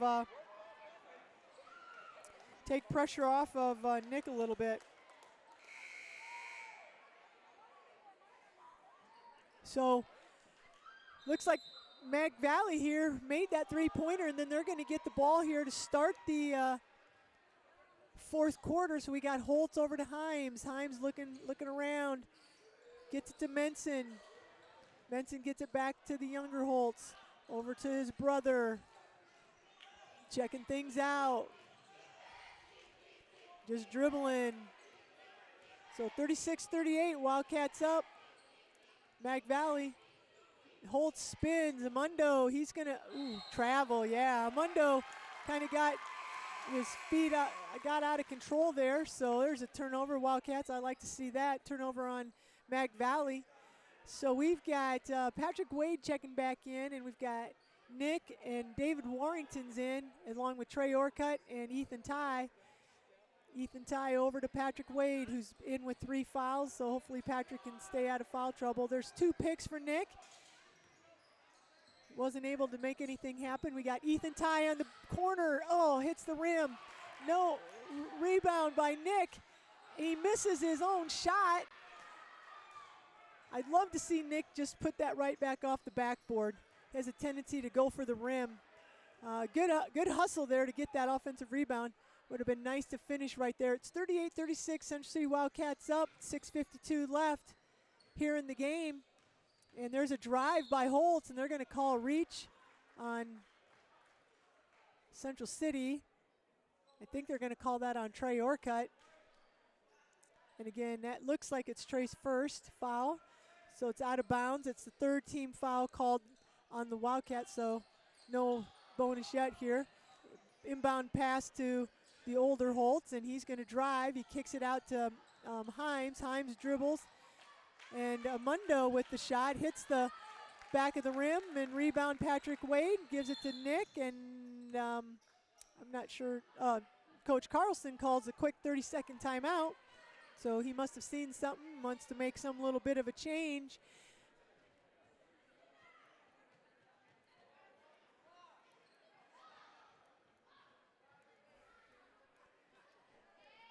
All right, I'm going to go ahead and give another shout out here to Next Bank. Next Bank is your bank for what's next, your next car, next home, next business, next phase of life, or next adventure. 5 locations to serve you: Central City, Cedar Rapids, Marion, Coralville, and Waterloo. Next Bank is proud to sponsor Central City Sports. Member FDIC, equal housing lender. All right, here we go. We've got Trey Orcutt bringing it in. They've switched it up. They've taken Armando out, and now we've got Andrew Holtz defending Nick, and looks like they're gonna maybe a box in one. I can't tell, or if they're just, we're not moving, so they're not moving. I'm not sure what we're doing. We're just kind of taking some time off the clock.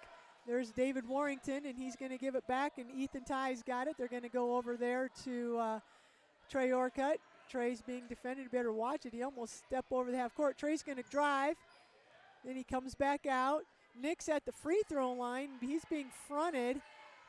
Ethan Ty's got it. They're doing the old North Carolina four-corner stall here a little bit, something similar to that. They're just taking some time off the clock. I guess they're going to say, Mag Valley, you can come out and you need to match up and play man-to-man on us. So Ethan Ty has the ball now, and then back over to Trey Orcutt. And then Trey's going to drive, and they're going to call foul there on Avery Holtz, the freshman, having his hands on Trey as he drives. That'll be the 5th team foul on Mag Valley. So Wildcats are getting close to the bonus, which could be a potential, obviously, advantage for us if it comes down to the wire here. And there's almost a steal, but it's knocked out of bounds. And Himes, off of Himes, so it's going to stay Wildcat basketball. We're down to 5:13 left. We're going to make a sub here. David Warrington's going to go out, and Keegan Kula's checking back in. Patrick Wade's got the ball, and he gets it to Ethan. And again, we're kind of in a 4 corners, and we're just going to say, Mag Valley, we want you to match up and play man-to-man. Trey drives, kicks it to Patrick. Patrick gets it, dribbles, and he gets it back to Trey Orcutt, and then over to Ethan Ty. Ethan skip passes it to skip pass, and it's going to be 2 points for Nick Reed. Skip pass, near steal by Mag Valley. There's a scrum on the floor. Nick's able to come up with it, and he puts that in for 2 points. And 40-36 here. Mag Valley's coming down. Holtz is going in, pulls up for a floater, and rebound Central City. So 4-point lead into the front court for Keegan Kula. And now they're going to come up, and I'd say it's a little early to do the foul game. But part of the reason is that's going to be 3 fouls on Menson. But Mag Valley's only, they've got 16 fouls, so they want to get, I guess, into a situation where they can get into the 1-and-1 if they need to. Now they're going to call foul there against, that's going to go against Mitch Himes. And that's, I'm not sure how many fouls that's Mitch Himes' first. That's going to be the 17th foul. So we're 36-40, 4 minutes to go, and they're putting the Wildcats at the free throw line. They don't want to come out of that zone, I guess, and match up man-to-man. Trey Orcutt goes to the free throw line, makes his first one. He's going to get another one. And misses that one. Himes with the rebound. And 41-36. Avery Holtz with the ball. Gets it over to Himes. Himes dribbles. And he's going to get it to the baseline to Miguel. Miguel back to Himes. Himes to Avery Holtz. And there's Miguel. There's Himes. And there's Avery Holtz, the freshman. He's checking things out. They try to get it inside to his brother. His brother kicks it out to Miguel. And there's a three-pointer. There's no good. Nick's on the run. And he's going to go. And if they've got to call that a block. Yes. I was going to say, there's no way that was a charge. No way. Nick's not able to finish, so Nick's going to go to the line. That's going to be 4 fouls on Menson. That's the 8th team foul. 3:33 to go here. And Nick is good. I wasn't sure if that was a two shot or 1-and-1, but either way, Nick got his first one to go.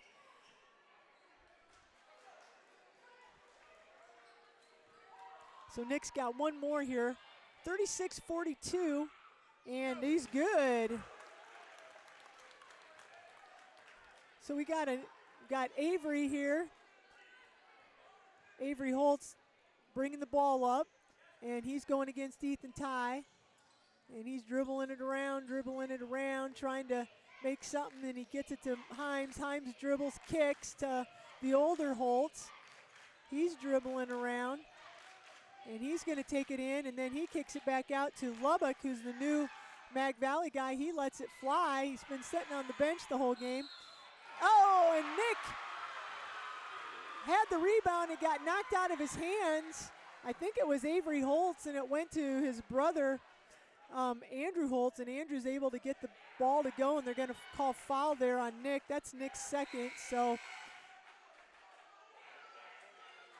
Marshall Vandevet's going to check in, and Patrick Wade's going to come out. We're at 3 minutes and 5 seconds left. It's 38-43, and Holtz is good. So it's 39-43, and Mag Valley's going to go into a full court press, and they're going to get that into Nick. Nick's going to let everybody run by him, and he's being defended by Amundo, who's checked back in. And now we're going to go here with the 4-corner. And now I don't know. It's totally straight man-to-man. But we're still just going to take time off the clock. We're just going to make Mag Valley come around and chase us. So we've got Trey Orcutt down in the corner there. Now they have dropped Nick down. And there's Ethan Ty way up by half court over to what are you doing? And then the ball's stolen, but then he travels. Lubin, and I did not see that. Lubin stole the ball from Trey Orcutt, and then they said he traveled. And he's asking what he did, and I did not see that. I thought he was dribbling right away. So, but we'll take that. And that's going to be a timeout, Mag Valley. Wow, Wildcats got away with a couple long passes there, and Mag Valley's starting to be a little more aggressive, realizing that they've got to come out and probably make something happen here, that they can't just let the Wildcats pass it around. Next Bank's a financially strong community bank. Invested partnerships help their customers achieve what's next for their financial dreams. Next Bank has 5 locations to serve you: Central City, Cedar Rapids, Marion, Coralville, and Waterloo. Member FDIC, equal housing lender. All right, things are coming down here to the wire. 43-39, so we've got a 4-point lead for the Wildcats. 2:26 left on the clock. 8 team fouls against Mac Valley. Wildcats only have 4 team fouls. Keegan Kula's going to pass it in underneath. They get it into Nick. And Keegan's posting up. Nick's going to dribble to the top of the key. We got Ethan Ty and Trey Orcutt again way out here by half court. Now he's being guarded. He's going to drive. And then they get it to Patrick Wade, who brings it back up to the corner there right in front of the Wildcat bench. And now they give it back to Trey. They're going to run and jump Trey. And they give it to Keegan. Keegan gets it down. Nice ball movement, Wildcats. Ball didn't even touch the floor. Trey to Ethan. to Keegan, to Ethan, to Patrick Wade for the 2-point big basket for the Wildcats. And then Menson comes right back down. And, man, how's that not a push in the back? Menson with a quick shot, misses it. And I thought that could have been a foul on Mac Valley, but it goes out of bounds to the Wildcats, so we'll take it. And now they're going to foul Keegan. Hopefully Keegan's been practicing those free throws. 1:41 left, 45-39. Wildcat, the good Wildcats up, Central City Wildcats up. Keegan's going to go to the line with about 4 minutes to go. Boy, the Wildcats took the air out of the ball, and that's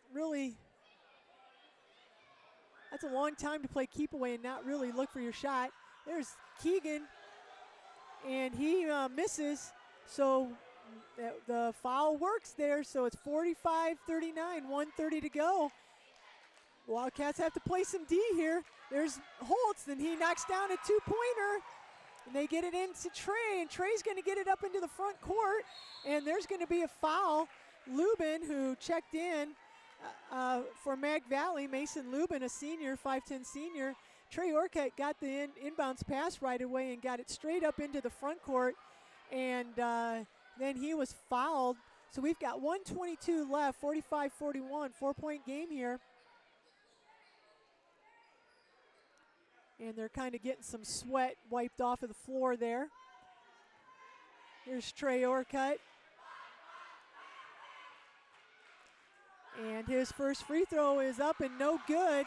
That every free throw attempt now is going to be 2 because that was the 10th team foul on Mac Valley. So Wildcats, I guess, are in what they call the double bonus. They'll get 2 shots. So it'd be nice here if we could get Trey to knock down this second free throw, and he does. So Trey gets a big free throw to go. So it's 46-41, 5-point game, 2-possession game. And Holtz, he gets it over to Himes. Himes going to dribble into the middle of the floor, and not much doing there. Amundo back to Himes, and then Himes throws it out of bounds. Menson started to cut back door, and Himes went to throw it, and Menson was cutting, and it goes out of bounds. Big turnover by the Mag Valley there, so it's 1:10, and Andrew Holtz gets a deflection on that inbounds pass, but he isn't able to get it, so Wildcats are going to get it inbounds again. Marshall Vandevet's trapped, but he spins.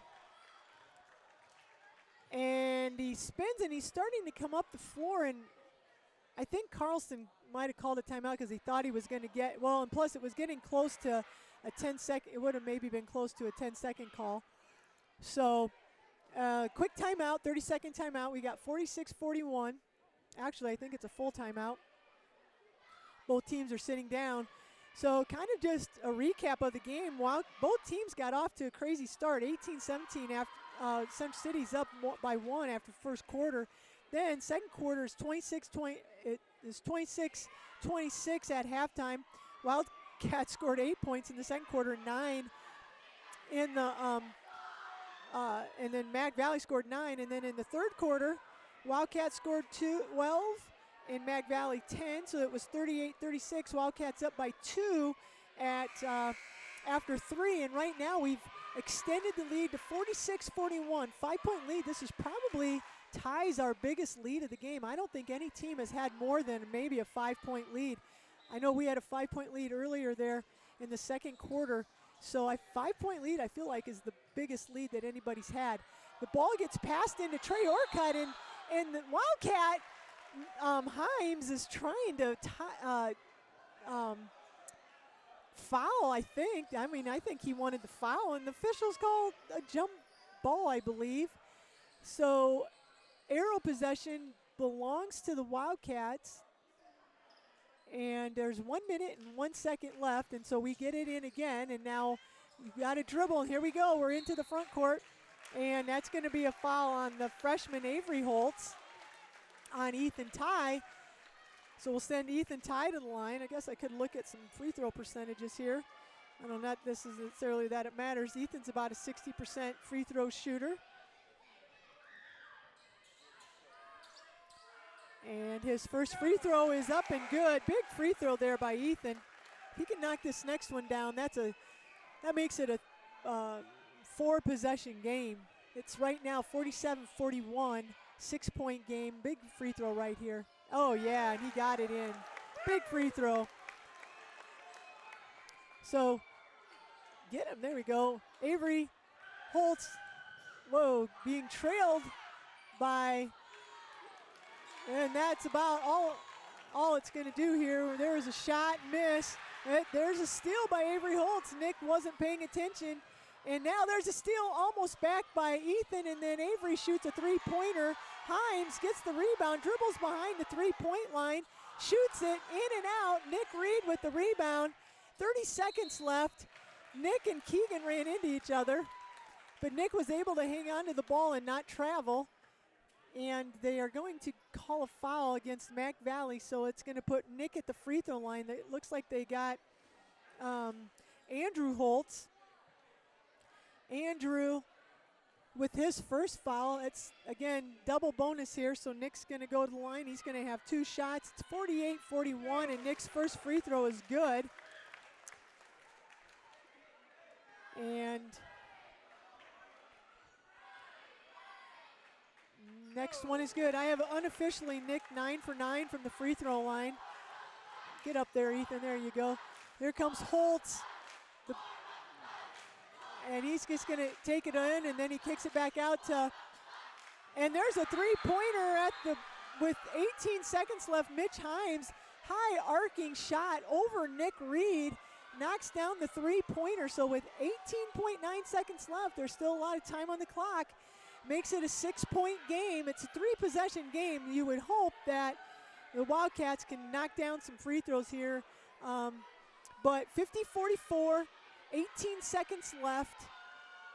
Wildcats are going to be taken out underneath the basket, so you know that the Mac Valley Wildcats are going to put a lot of full court pressure on. Hopefully Carlson draws something up, or maybe we can set a back pick, send somebody deep, and maybe Nick could get a slam dunk. Wouldn't that be cool? He has 1 slam dunk this year. Or 2, I think, maybe. 1 for sure. I know I was at the game and he dunked it one time. So here we go. Keegan's showing Marshall how to set a pick. And we'll see what Carlson drew up. So he does have Nick here, where it'd be kind of cool if they did set some kind of a back pick and let Nick go deep and see if they could get a slam dunk. But Nick's got 2 guys on him. Instead of somebody defending the ball, they've got 2 guys on Nick. There goes Trey Orcutt. Oh, and they missed him. But Ethan Ty has the ball. They got it in. And with 17 seconds left, Ethan, who's knocked down two big free throws already, is going to go back to the free throw line.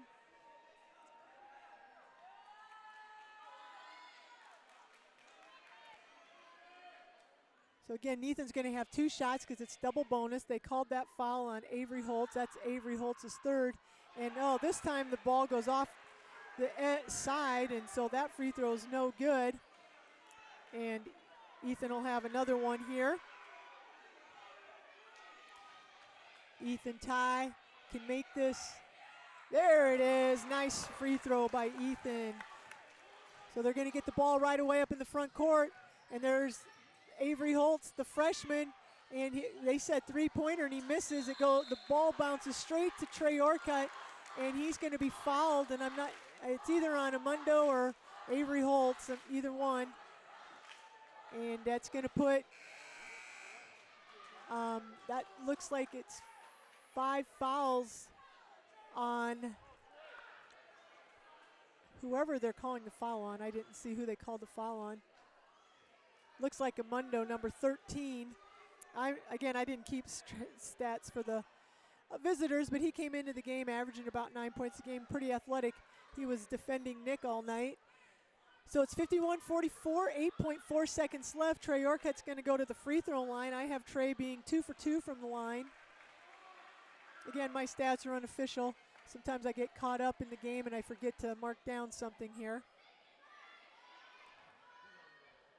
Trey goes, first free throw is good. Nice job, Trey. Big free throws there. 52-44, 8-point game with 8 seconds left. It's looking pretty good here for the Central City Wildcats to get a big W here. talked about how this is going to be key because these teams could face each other again in the tournament, and but going in, we want to make sure we're in the higher seed, and this is really going to help us. And Trey's second free throw is good, and there is the long three-pointer, and Keegan Kula comes down with the rebound, and that is it. 53-44.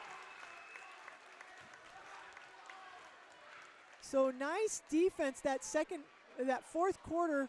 The Mac Valley Wildcats only scored 8 points.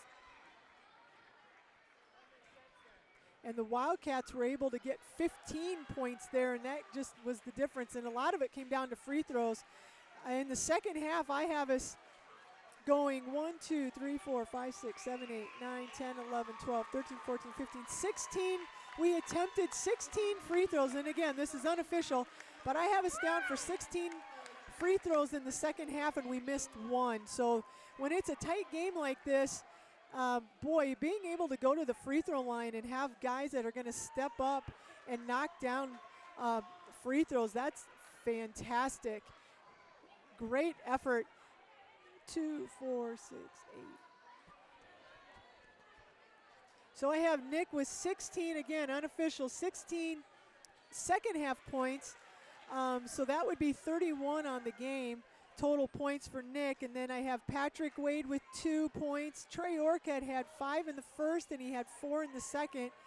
And then Ethan Ty chipped in here with 5 points in the second half, and then Marshall Vandevet had a big three-pointer in the first half. Again, those are all unofficial, but that's what I have for the scoring here for the Wildcats. So, wow, exciting game. It's going to bump up the Wildcats now to 10 and 5.